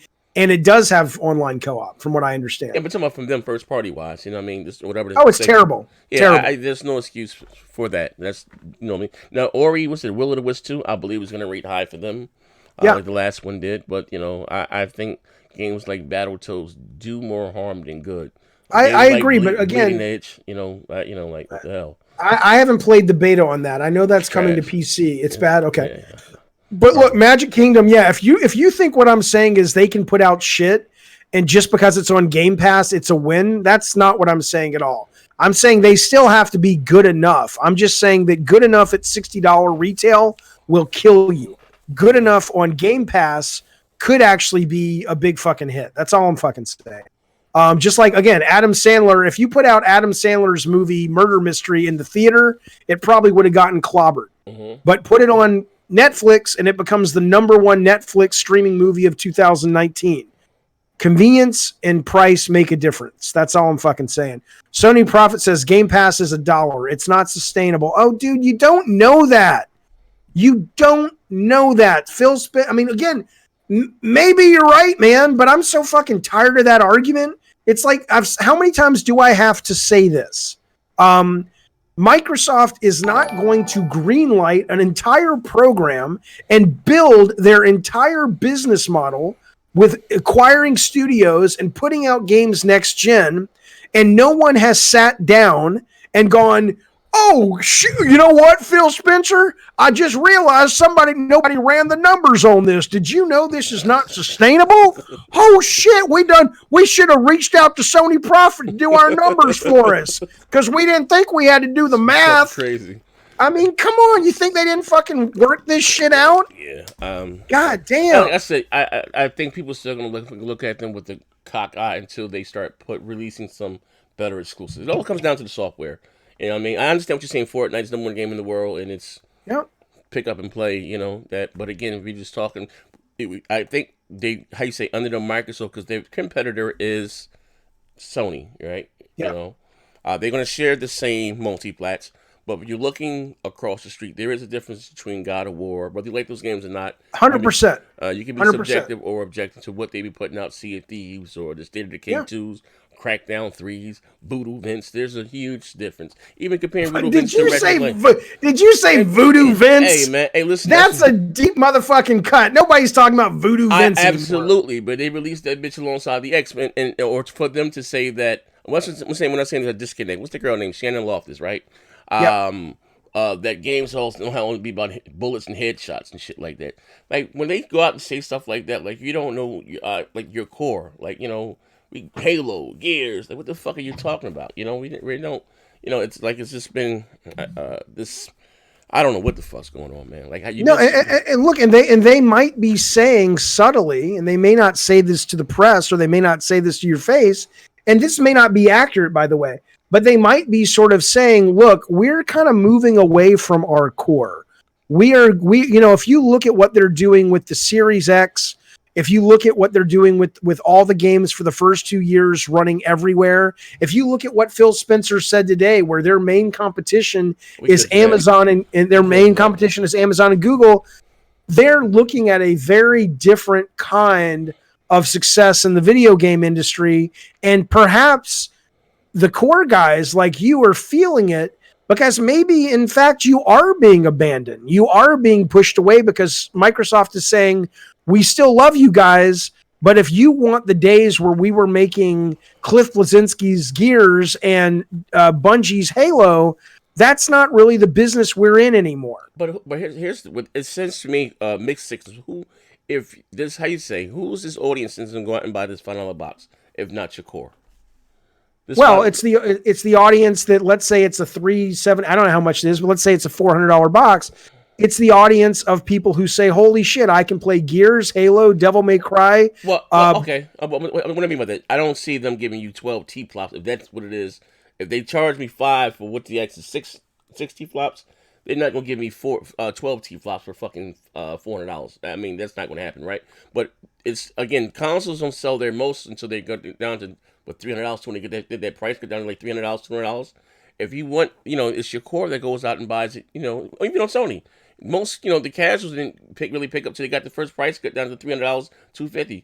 It's your hardcore that's going to go out there and buy it day one. You know what I mean? Stand in line, that's true. And whatever the case may be, you can't turn your back on that. That's what gives you your identity. Well, again, I'm saying it's a theory. I don't know if that's I understand what you're saying, but if that is their mindset, I think, or their model, that is a huge mistake on their behalf. That's if you basically turning your back on what made what you are, or whatever the case may be. And again, I always ask this question: how the hell did we get here? You had great marketing and third party. When Phil DeCote said he don't think it's healthy for gaming to keep content from other players. Like, who the fuck are you, the Dalai Lama? Why are you worried about Sony players? You're supposed to be worried about fucking what's going on here, or how you continuously get outbid by Sony. And Sony can barely keep the fucking lights on to start the generation. They're selling buildings and fax machines and TV dinners to keep the lights on, right? And they went out that motherfucking out hustled you. They got all the great third party deals for the biggest games. The Batman. Again, I don't. Again, I mean, you guys know. Just to be clear, I don't have any data that you don't have on this anymore. But all I'll say is that I think Microsoft is playing a different game. It may not be successful. It may not be the game they should be playing. But when I hear you talk about it like that, and then I hear what they're doing, it doesn't seem like being the hardcore gamer box is what they're about. I mean, if that's what you're about, you don't worry about hamstringing your next gen games because you want to make sure the teams, I mean, every individual they put from a team on making sure that Halo and the new Gears are going to also run on Xbox One and Xbox Series X is someone not working on making the Xbox Series X version of the game the absolute best of breed. They're playing a different game. They have a different agenda, and you seem to be understandably upset because I'm just Well, I know, but I'm not saying you're wrong, but I'm saying that it makes sense that you would be upset because you're used to being catered to by Microsoft in a specific way. Yeah. And I look at it and I go, it doesn't seem like that's their business model anymore. You're absolutely right. Yeah, absolutely. For whatever reason, I don't know. Like you had a successful generation outside of the Red Ring of Death with the 360. I'm from the mindset if it's not broke, why fix it, right? If it's but it's broke. Well, the 360, they had a good generation there. Well, yeah, but they weren't able to sustain it. It's not like they didn't try. I mean, I'm just saying, they just I don't know, man. What the hell, man? What the hell do I know, man? But what else do we have there? Someone else. Well, we're all fucking guessing, but I mean, related to that is what you sent me the article earlier, Z, which is Phil Spencer saying, look, we're not even really competing, at least with cloud-based stuff, with Sony. We're competing with Amazon and Google. Do you think that is a mistake? No. Okay, let me hear your thoughts. Well, what he basically is saying is he's not saying they're not going to compete with Sony next-gen hardware for video games. Okay. But what he's saying is, look, the long game is in streaming.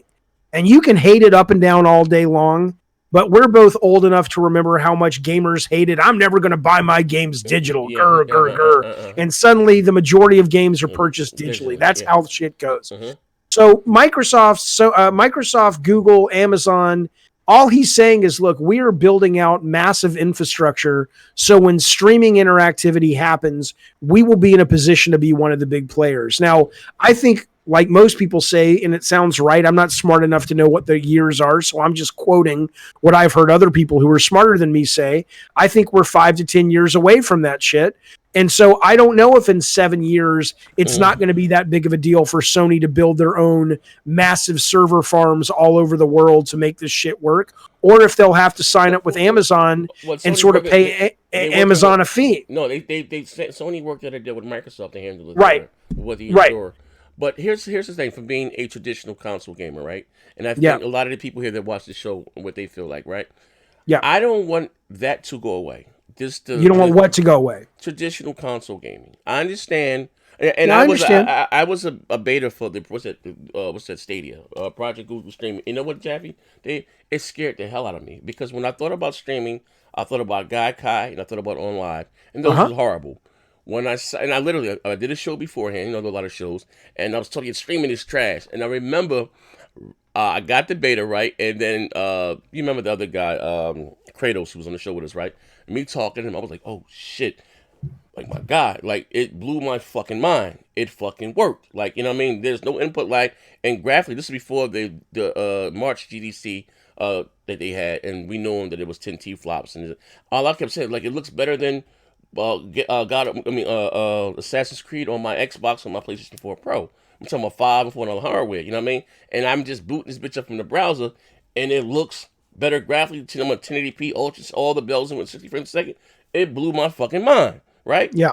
And I'm like, holy shit, And like I said, I think even right now with Stadia or whatever the case, it's having some issues. So I'm hearing.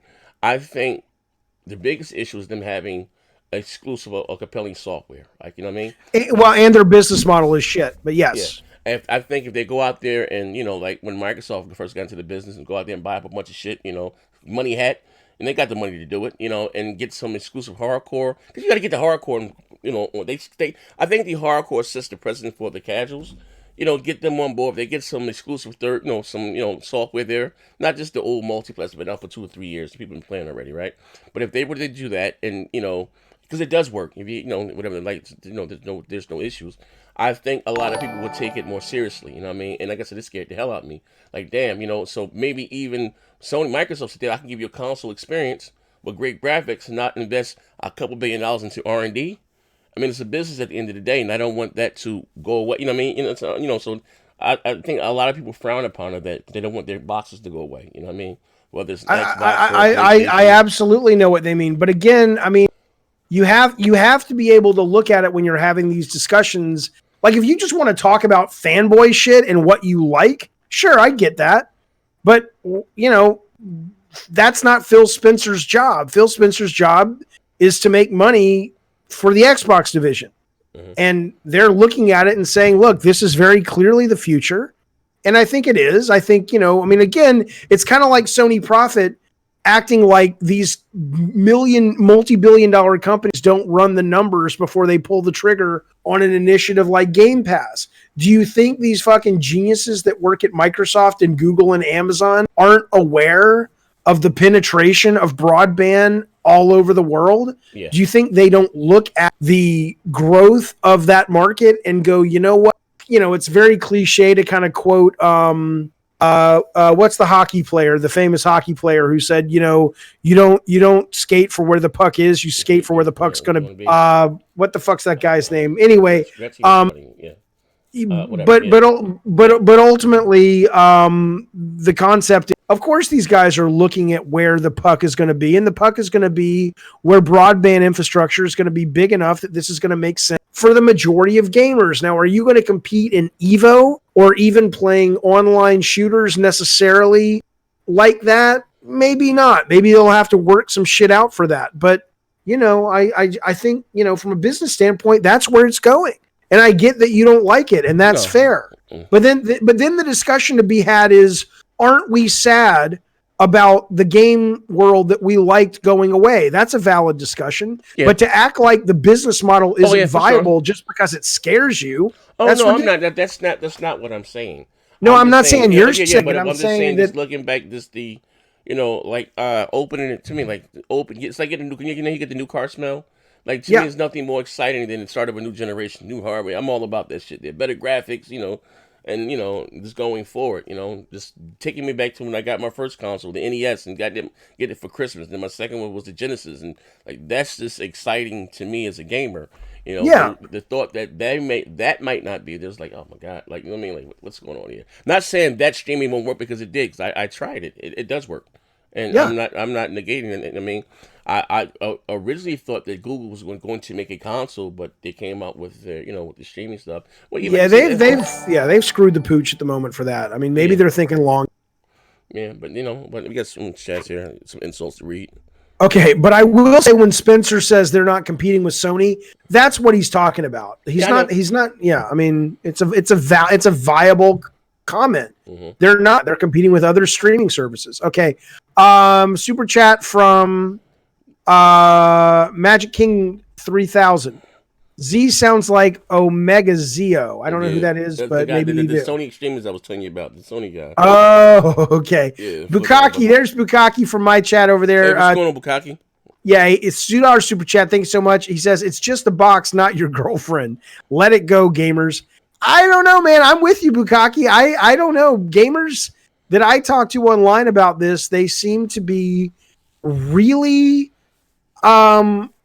it's fucking weird. It's just like, shit changes. Shit happens. My kids won't grow up with the same shit. You know, look at this, man. I got a stack of fucking comic books right here from when I was a kid. These smell beautiful. They smell all that fucking old newsprint and shit. This is like Jim Lee X-Men 1 comic and shit. I love this shit, right? Yeah. My kids don't give a fuck. Yeah. About comic books and newsprint. They don't even read fucking comic books digitally. Yeah.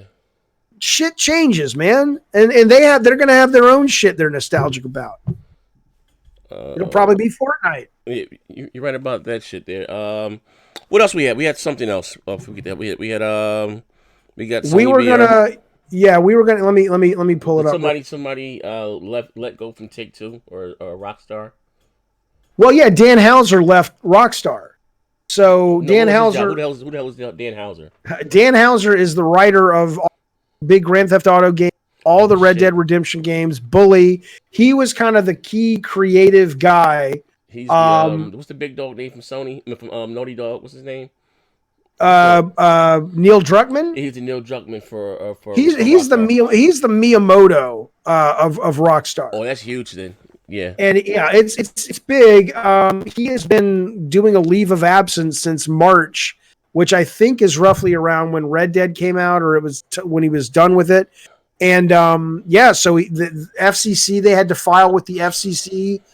Take-Two Interactive filed and basically said that March 11th, 2020 is going to be his last day with the company. I honestly don't think it's going to matter all that much in terms of those franchises. I think Grand Theft Auto has pretty much become an online playground at this point. Okay. And I think they're going to be able to milk that even without him there. Mm-hmm. I think the real question becomes new shit. I think new IP that hasn't been created yet. How much of that is going to be a loss because he's not there? I think that's a real potential worry for people who love those games. Business?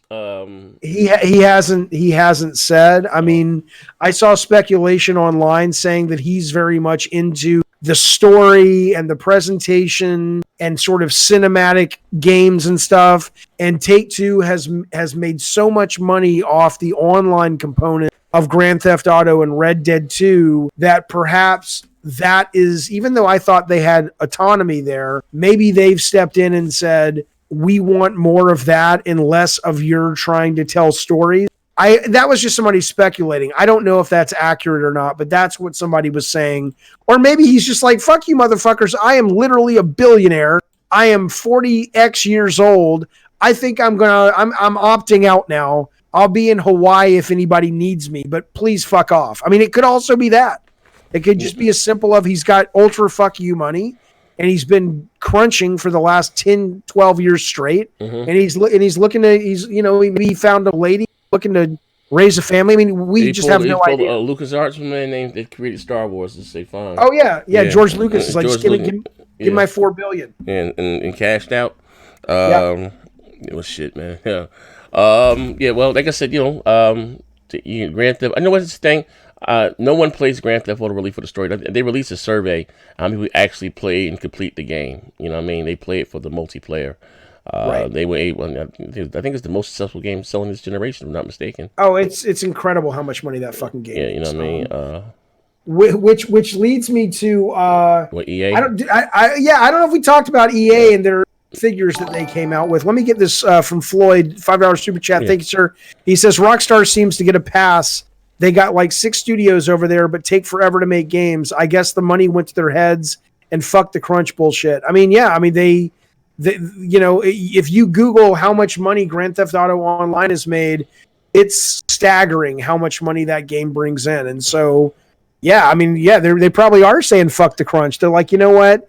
We'll take the PR backlash because when our games come out, all you guys complain, all the press complains about crunch. Guess what? You fucking show up and buy it anyway. Mm-hmm. So, but yeah, EA came out and said, I mean, this is, I mean, I get such a bad rap from a lot of gamers these days because they think I am in favor of a lot of this stuff. And all I'm trying to do is point out less about what I like and you like and more about the why of things. EA came out and said, microtransactions, they have made $2.8 billion in the last 12 months with microtransactions. In the last 3 months alone, they've made over $1 billion in microtransactions.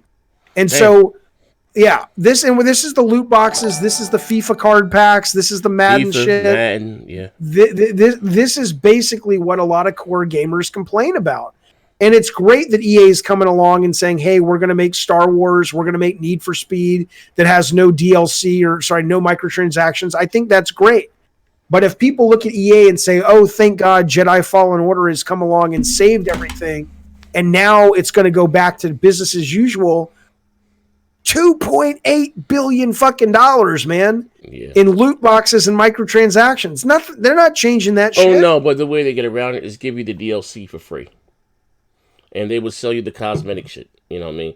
Which I don't have a problem with. I don't have a problem with that for the skins. If you want to buy skins and make your character look prettier. It's not all cosmetic, though, right? A lot of their I play Battlefield. Okay. And as far as the weapons and stuff that you get, more or less, you can unlock, I think, with in-game. But the characters, different soldiers you have to buy. If you want, you're talking about Battlefield or 5, Battlefront? Battlefield 5. Battlefield, okay. If you want the Japanese character with the patch under the eyes, whatever bucks may cost. I don't have an issue with that. But I don't either. The cosmetics I don't care about. What they did with Star Wars Battlefront 2, it was you can buy Yoda, and that character's like a 99 when the game just started. The pay to win I have an issue with. I do too. But guess who doesn't have an issue with it? Oh. The people who paid $2.85 billion here I am last year. grinding my ass off, but you can sit and drop just drop $100 and you're already there. That I have an issue. It's utter shit, but no one cares. Yeah, you and I both have an issue, but no one gives a fuck. Yeah. I actually pitched a game to EA, and they said to me, we just did a study where we broke down the kind of gamers that there are. And they said there are gamers that are really in purity of the gameplay, which is like you and me don't want pay to win. Mm-hmm. But they said a very large percentage of the people in the study all over the world don't have time to grind out. Yeah, don't have time. Not just they don't have time, but they are okay dropping $5-10 and going onto the battlefield and going, haha, fuck you, motherfucker, fuck you. And they, even though they didn't earn it, they are very satisfied with that play experience. Yeah. And so all EA's doing is showing up and saying, oh, you like this customer? You're showing us you like this through your play patterns and your purchase patterns? Okay, here you go. And EA has $2.85 billion in the bank in the last 12 months to fucking prove that the customers show up for this shit. So I'm with you, man. I don't like it either. But if you're EA and I'm running EA, I'm like, I can sit over here and not like it, but I'm going to keep doing it because why would I not? Yeah. Super chats. You want to get some super chats? Yeah, I can see them. Yeah. Neil Chris J says GTA will be fine. Remaster and update San Andreas equals Goldmine. You're right. I absolutely don't think they're going to have a problem in the short term. I think the real question is, long term, do they have the skill to make new IP? App the Shooter says Microsoft comp is Verizon. 5G is fast. Verizon goal is to bring console-like games to phones. New wave people. Z and D Jaffe, what's goody? What's going on, bro? Yeah, that's what I know. Floyd says, fuck those loot boxes. Straight BS gambling. Well, so what? Well, here's the thing. If I'm going to pay money for something, let me buy what I want. If that's the case, I don't like fucking pulling the lever. They got in trouble in some countries too behind that gambling shit. Yeah. You know what I mean? Let me, if I'm paid $10, let me get. I want that character. Let me get and buy that character. But I don't. Yeah, but that's not their business model. Yeah. Okay. AP So you know what? I mean, let me ask you this: does Battlefield 5 have gambling in it? Do they have loot boxes? No, you can buy what you want. You can buy whatever character, whatever skin you want. You can buy. Yeah, I mean, I don't know. I know that microtransactions are still in full swing. Whether or not loot boxes are being phased out, I don't know. Because I don't play a lot of those games because I don't like shit like that. But it's still clearly working. I think if it's determined that this shit is gambling, then I think you need to kind of put a warning on it and say, hey, the ESRB has found that this game contains mechanics that are highly reflective or constitute gambling. Yeah. And then basically you leave it up to the consumer. The idea that what I find, Z, and I don't know if you agree with this, but again, I find it's a convenient way to get on a soapbox that feels more noble than it really is for gamers. A rebel without a cause. Well, they have a cause, but they don't want to own the cause. The real cause is I don't like it because I want what I want, and I don't want to pay any more for it, and I don't like that EA's making billions of dollars, and can't they just sell me the game for $60 and leave me alone? And that's a valid position, by the way. But that's what they're really upset about. But they like to hide behind this idea of, oh, it's the gambling, it's the kids. I gots to save the kids. And it's like, you know what? There's a lot of things. There's Pokemon cards that are kids gambling. There's Magic cards that are kids gambling. I don't see you complaining about that shit. So if it comes out that this actually is a degree of gambling, I think we can all agree, let's be responsible with it and let's label it as such so parents or people who have problems with gambling know what they're getting and then move on with their lives. But don't hide behind the fact that it's gambling when in truth, it's just something you don't like. And I respect you don't like it, but just fucking own it. Yeah. I think, I'm on agreement with that there. As far as with the thing, but no, I think EA just has a toxic sometimes image in the media. Remember a couple of years they was voted as the worst company or something to work for and all that stuff. Yeah, that's right. Uh, And they have gotten better. I mean, if you, and again, I'm not like I don't stuff, but their Star Wars game was great. Mhm. The Fallen Order. I have not played Battlefront 2 since it came out, but a lot of people say that team has worked wonders on that game, and Battlefront 2 is a phenomenal multiplayer game now. Mhm.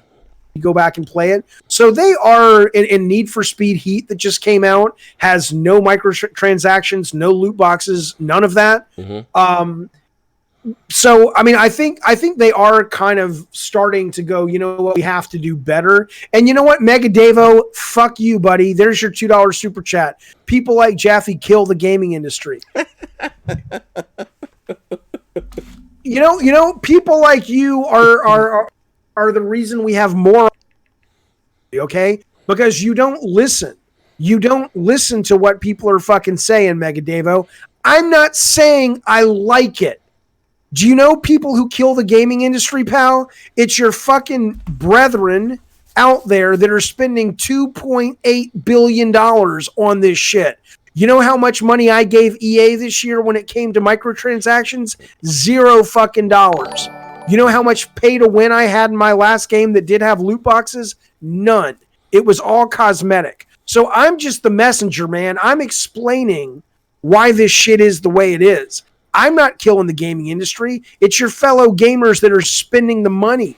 Yeah. They're the ones that are doing it. Yeah. I think, well, even with the games like 2K, it's one of the big ones, with the multiplayer, you know, you got to go out there and buy this, you know, the cards and this and that.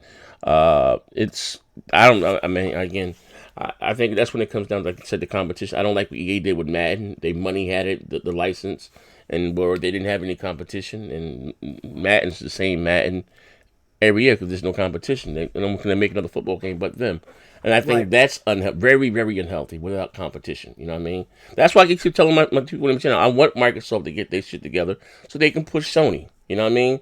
You guys remember that cocky Sony from 2005 and need 2 jobs and all that. With 2006, you need 2 jobs, and you know you don't need Rumble. You don't need trophies. You don't need, you know what I mean?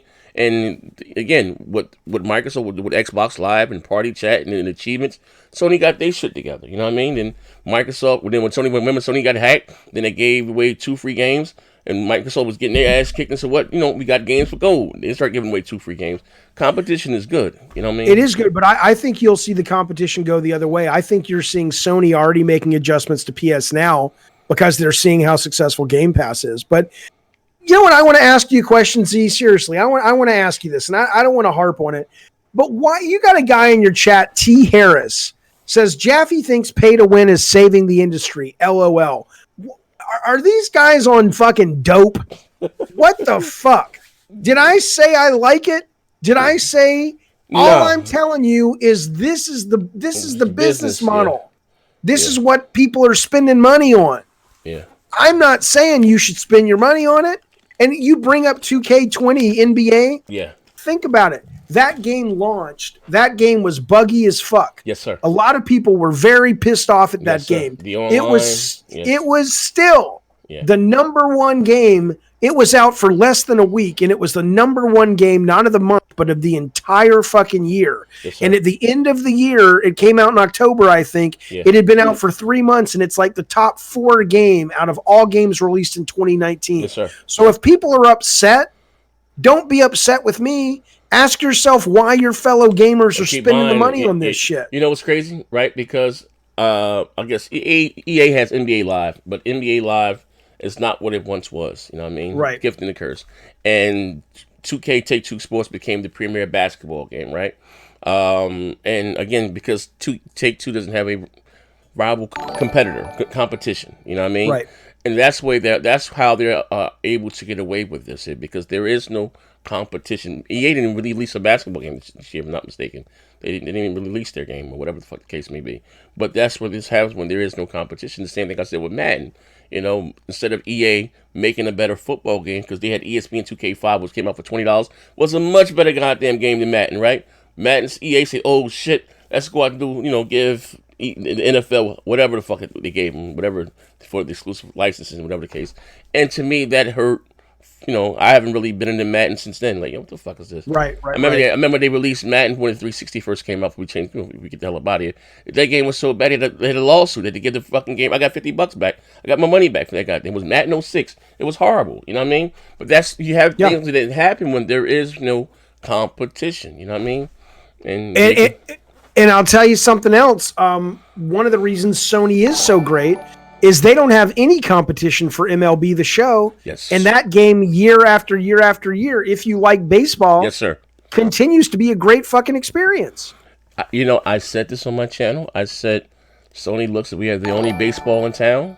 I'm not into baseball, but they sit back and they see what 2K or Madden makes off those FIFA makes off those player cards. And they're going to make like I said, who would have thought in a million years that Sony first party studios will be publishing a game, exclusive, whatever the case, on viable on Switch or the Nintendo. You know what I mean? I keep telling you, it's a business. All we can do with Sony, my Sony brethren here, is hold their feet to the fire when it just comes to the quality of content they make. We have no control or say where they could choose to put their software at. You know what I mean? You turn blue in the face, whether it goes to man, I got into the business when it was Super Nintendo and Sega and Sega CD. It has changed, man. A hit used to, the first Twisted Metal cost $850,000. Yeah. Right? It is a different business now, man. You are talking about hundreds of millions of dollars for budget. It's things, Well, even back then, who would have thought that gaming, when it comes to as far as media or entertainment, is the number one. It's out ranking movies and fucking music. You know what I mean? Before gaming was at this little nerdy little thing that nerds. Gaming is mainstream now. You have it on ESPN. Like gaming is huge. It's huge. It's absolutely mainstream. It was I agree. And we fantasized about it, but no one really knew it was going to happen. Man, it's amazing. Gaming has grown. Like, you know what I mean? You're talking about, you just said, EA made 2 billion in a month or whatever. In 12 months, they made $2.85 billion. That's ridiculous. Just on microtransactions. That's not including game sales. No, that in itself is ridiculous. You know what I mean? Like, regardless, imagine what Fortnite does. Like, you know what I mean? Like, look, the Sony's profit is down and Microsoft's profit is down this quarter. They just reported it yesterday. A big part of it is because Fortnite is down, and they were getting 30% of every dollar or every purchase in Fortnite. And because Fortnite has dropped off a cliff in terms of player base, it's actually hit the bottom line of Sony and Microsoft. It's insane, man. Oh man. Floyd Mayweather $2 super chat says, Jaffe, some of the chat is under the influence. I understand. Sony Profit says, Jaffe, Z bought a pride flag and gears for 50 cents. Break his jaw. I think that's great. I think it's great they had all that representation. Flaffy Filipino, $2 super chat. Thank you. Says, why are Xbots the only ones so hardcore on streaming? Do you understand what they're asking? Okay, you say, well, I guess the only ones that hype it up more are okay with streaming. Probably because it's something that they can do with xCloud. I think each space will hype up whatever their console does that better or only than the rival may have, you know what I mean? But with PS now you can download the games native besides outside of the PS3 titles. Those have to stream, but the other games you can download natively. That's just part of the console war. You know what I mean? You know how it goes. One is going to hype up something that the other one can't do better, xCloud or whatever the case may be. I don't have a reason to use it. Not for me. I don't do the gaming on the go on my phone. I have no need for that. It's not, but not, hey, for those that, that's into that, kudos to them. It's not something that I would do. I'm not gaming or walking around with an Xbox controller in my fanny pack or some shit. No, but as soon as they add xCloud to Xbox Game Pass, or they have it on PS Now, but look, the idea, like right now, I think Game Pass has that game Cities, the kind of like the Sim City game, right? Mm-hmm. I'm inches away from downloading it, but I'm like, it's too much trouble. The minute I can click a button and it's like bloop, and I'm playing the fucking game, for a lot of us gamers that are looking for convenience and time and low barrier of entry, that's a big fucking deal. That's a big goddamn fucking deal of being able to access games immediately, whether you're Xbox, your PlayStation, your PC or whatever. And so I do think cloud-based gaming is going to be a big part of the industry down the road for sure. I think it's pretty cool. Mm-hmm. But they get them all. I think we got one from Vaughn Lamont. Vaughn, what up, Vaughn? He says Respawn is overrated. Jedi Fallen Order was janky, glitchy mess, and critics gave it a pass, but trashed on Days Gone for the same issues. I didn't play Days Gone. I heard Days Gone was actually much better than what the critics said. I did play Fallen Order and I enjoyed it. I didn't play Days Gone either. Yeah. I didn't. I haven't. I just call this back catalog. I get to playing, man, 1 or 2 goddamn games, and I'll be on them shits for hours. And that's how you get that back catalog, man. Like, absolutely. I'm back to playing fucking Doom because I'm so excited about that. I really, Jaffe should try Frostpunk. I want to play that. I'm about to buy a capture card because I want to start streaming console games. Mm-hmm. And there's a bunch of I haven't played Astral Chain. I haven't played Luigi's Mansion. I mean, there's so much shit I want to play. And yeah, there's so much content, man. Yeah. It's great, but it's a first world problem for sure. Mm-hmm. So, like I said, I'd rather have it and not need it than need it and not have it. That's right. So what do you stream from your PC when you just play PC games? Right now, I do, yeah, but I'm starting to get to the point where I really said there's enough console games, and people on my stream have been asking me to play God of War for a long time, and so I think I'm going to play God of War relatively. So I got to get a capture card and get that all set up. But yeah, I'm looking forward to it. But right now, it's all PC games. Okay, right. Snob, PC gamer, PC elitist, PC master race. Jesus Christ. PC's awesome, man. PC's fucking fantastic. All right, we get all the topics out of the way. All the questions. I think. Let me see. We got EA. Let's go. Let's do this. Let's go to the top story on N4G and see if the top story N4G. All right. Let me tell you the top couple of stories and see if there's anything worth saying. If there's any news that broke. Cliff Bleszinski says he made Lawbreaker 2 woke. People giving Cliff Bleszinski a bunch of fucking shit. That was a dog shit game. I thought it was fine. I think people just don't like Cliff. People are jealous of Cliff. That's what I think it is.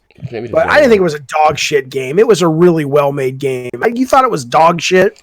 When you think you gotta realize this again. When you think of Cliff PB, you think of Gears 2 or 3, whatever the hell. Yeah. I mean, if we're comparing apples to apples, orange to orange, that it just wasn't, So no one. It didn't sell well on PC. It did. The PS4 guys didn't eat it up. No one did, you know what I mean? So how long did you play it?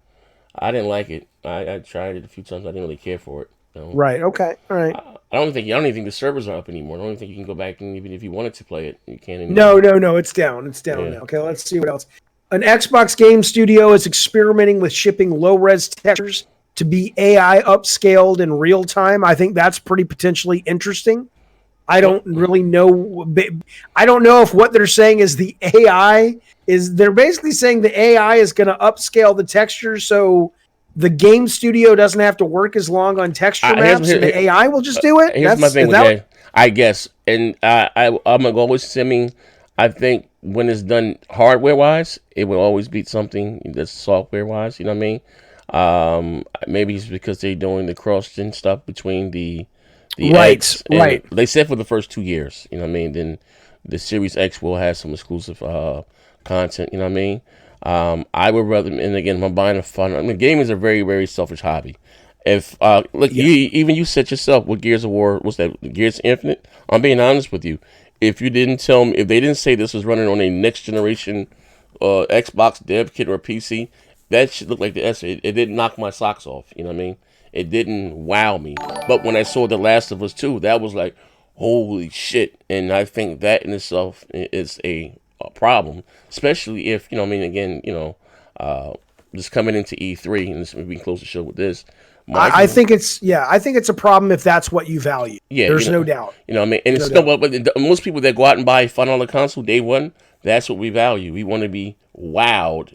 And that didn't wow. I mean, that can be subjective or objective. I'm not a Halo guy. You know what I mean? I'm not a Forza guy. I think you're right. If your theory is that you have to get the hardcore first, then I think Microsoft so far has not shown that they are prepared to know how to do that. I think that's accurate. I'm just saying I don't think that's their business model. But I can tell you, though, I'm probably in the next 5-6 weeks going to be a proud owner of an Xbox Series because now the fact that I know those new games run on that for 2 years, and the Game Pass on that is a hell of a lot better than the Game Pass on PC. Oh yeah, it is. And I'm going to start streaming a lot more. It downloads quicker too than on PC. Yeah, so I mean, I'm pretty interested in that. So let's see if there's anything else happening.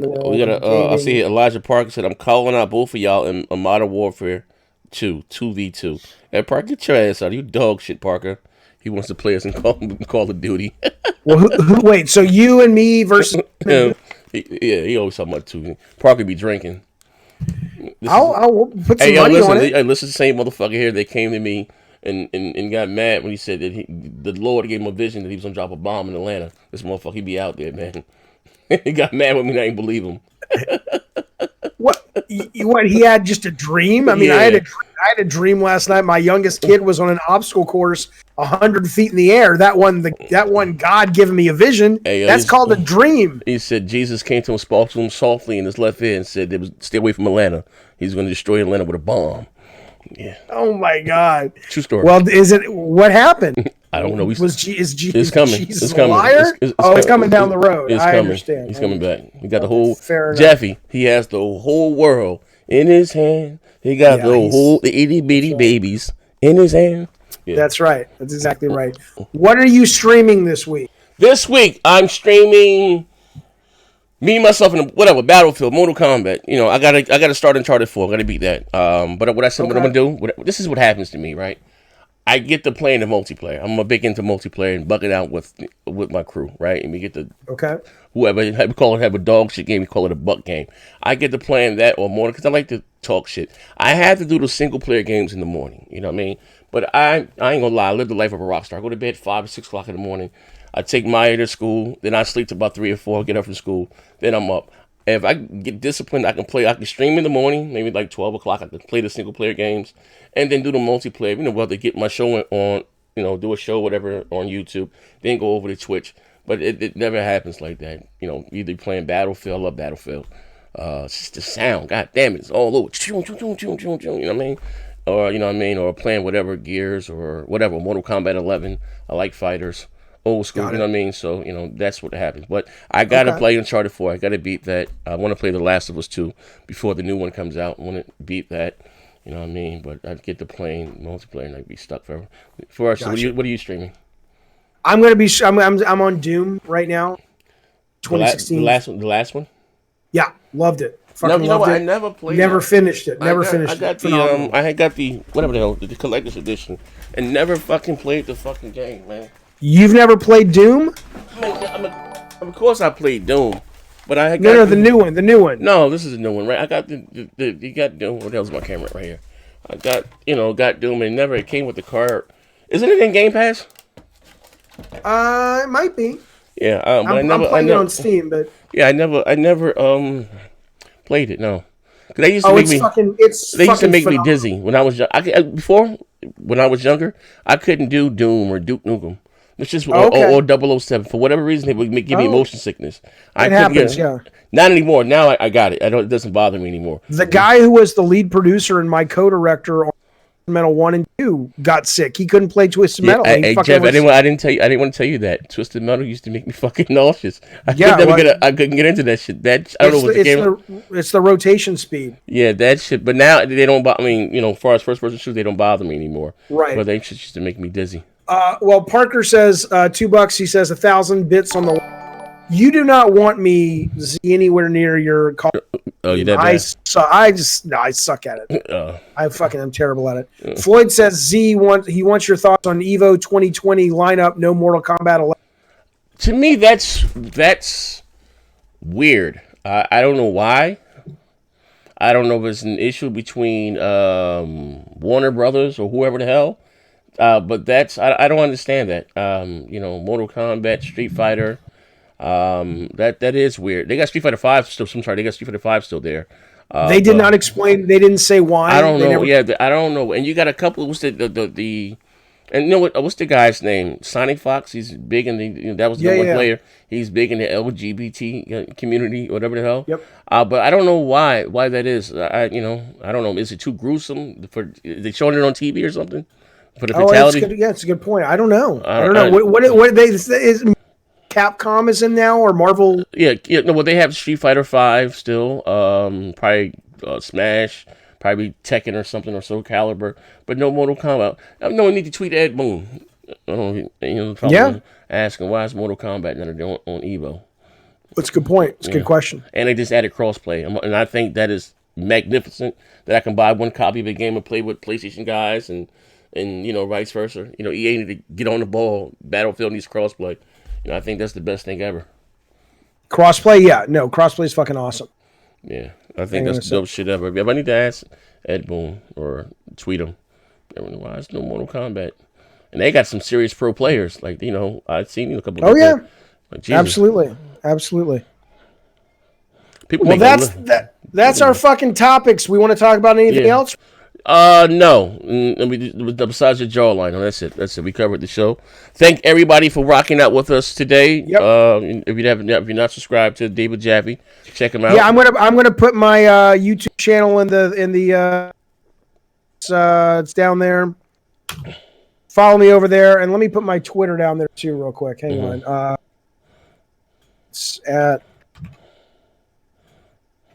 Follow me there. Find out when we stream. Blah blah blah. I stream probably. Yeah, you do a lot of goddamn shows. God damn it, you do. I know. I'm doing a lot. I'm doing a Patreon. Tomorrow we're doing a Patreon only lunch. So I'm going to get food from Rubio's, and we're going to sit and just have a very intimate shoot the shit lunch. I mean, it's so much fun doing. We did a unique show on Patreon over the weekend where we watched the Twisted Metal 1 in movies. And we had people who worked on the movies calling in. I like doing those real specific shows for the Patreon folks, and then these really crazy shows for everybody. So it's a lot of fun, man. You know how it is. Mm-hmm. Streaming's addictive. Yeah. Well, I guess yeah. Well, that's the we can close the show. We'll ask you a question. What is it about YouTube or streaming that got you addicted or hooked? Because you have the yin and the yang. You have the good and the bad. You get the weirdos. Yeah. And then me personally, I like to interact with my audience. So many of them have my phone number. They support me, and I appreciate it. But what is it for you? You know what I mean? So a couple of things. The first one is I have always enjoyed being opinionated since I was a little kid, or just streaming in general is a great way to debate and discuss and argue and have really fun topics and conversations. So I've always enjoyed that. And the fact that now at the moment anyway, I can do that like as a day-to-day thing. Mm-hmm. And that's what I get to do. I get to wake up and research topics and then go online and discuss them and shit like that. I totally love that. And the other part about it is I have pretty severe ADD, and working in video games, it was really difficult to have an idea and then you have to basically go through tons of hoops and jump through hoops and work with the team and change it. It might be 2.5, 3 years from when you have an idea to when you actually get to execute it. Mm-hmm. With streaming, it's like, hey, I know what would be fun. Let's have lunch together on Patreon tomorrow. I make a quick little thumbnail, put it on Twitter, and less than 24 hours later, we're doing it. Or, hey, I know what would be fun. Let's talk about crazy religions and shit. Suddenly we're doing it that afternoon. There's an immediate payoff for it that I just find a lot more addictive and a lot of fun. So you're not giving it up. You're in it for the long haul. Well, as long as I can afford to be in it. I mean, you know how it is. It does. It pays, but it don't pay too good. But some people can make a living doing it. That would be fun to have happen one day. But I'm in it for as long as I can be in it. Let's just say that. But I'm loving it. All right, ladies and gentlemen, if you enjoyed the show today, we'll be back again next Wednesday. Hopefully, like 8 p.m. sharp. Sometimes we have a little technical difficulties behind the scenes. Sorry, like sometimes the audio drop. You know how Discord. If you do shows with Discord or whatever the case may be, sometimes that's just a Discord thing, and that's I don't know what the hell. But anyway, we'll be back again next Wednesday with more new topics. If you got some things you want us to talk about, hit us up on Twitter. Send us some articles. You follow me on Twitter. My links are dropping in there. You follow David if you something you want us to discuss for the show. If you have some new ideas for the show, let us know, man. But we out here. We catch you guys next week, man. See you guys. Oh,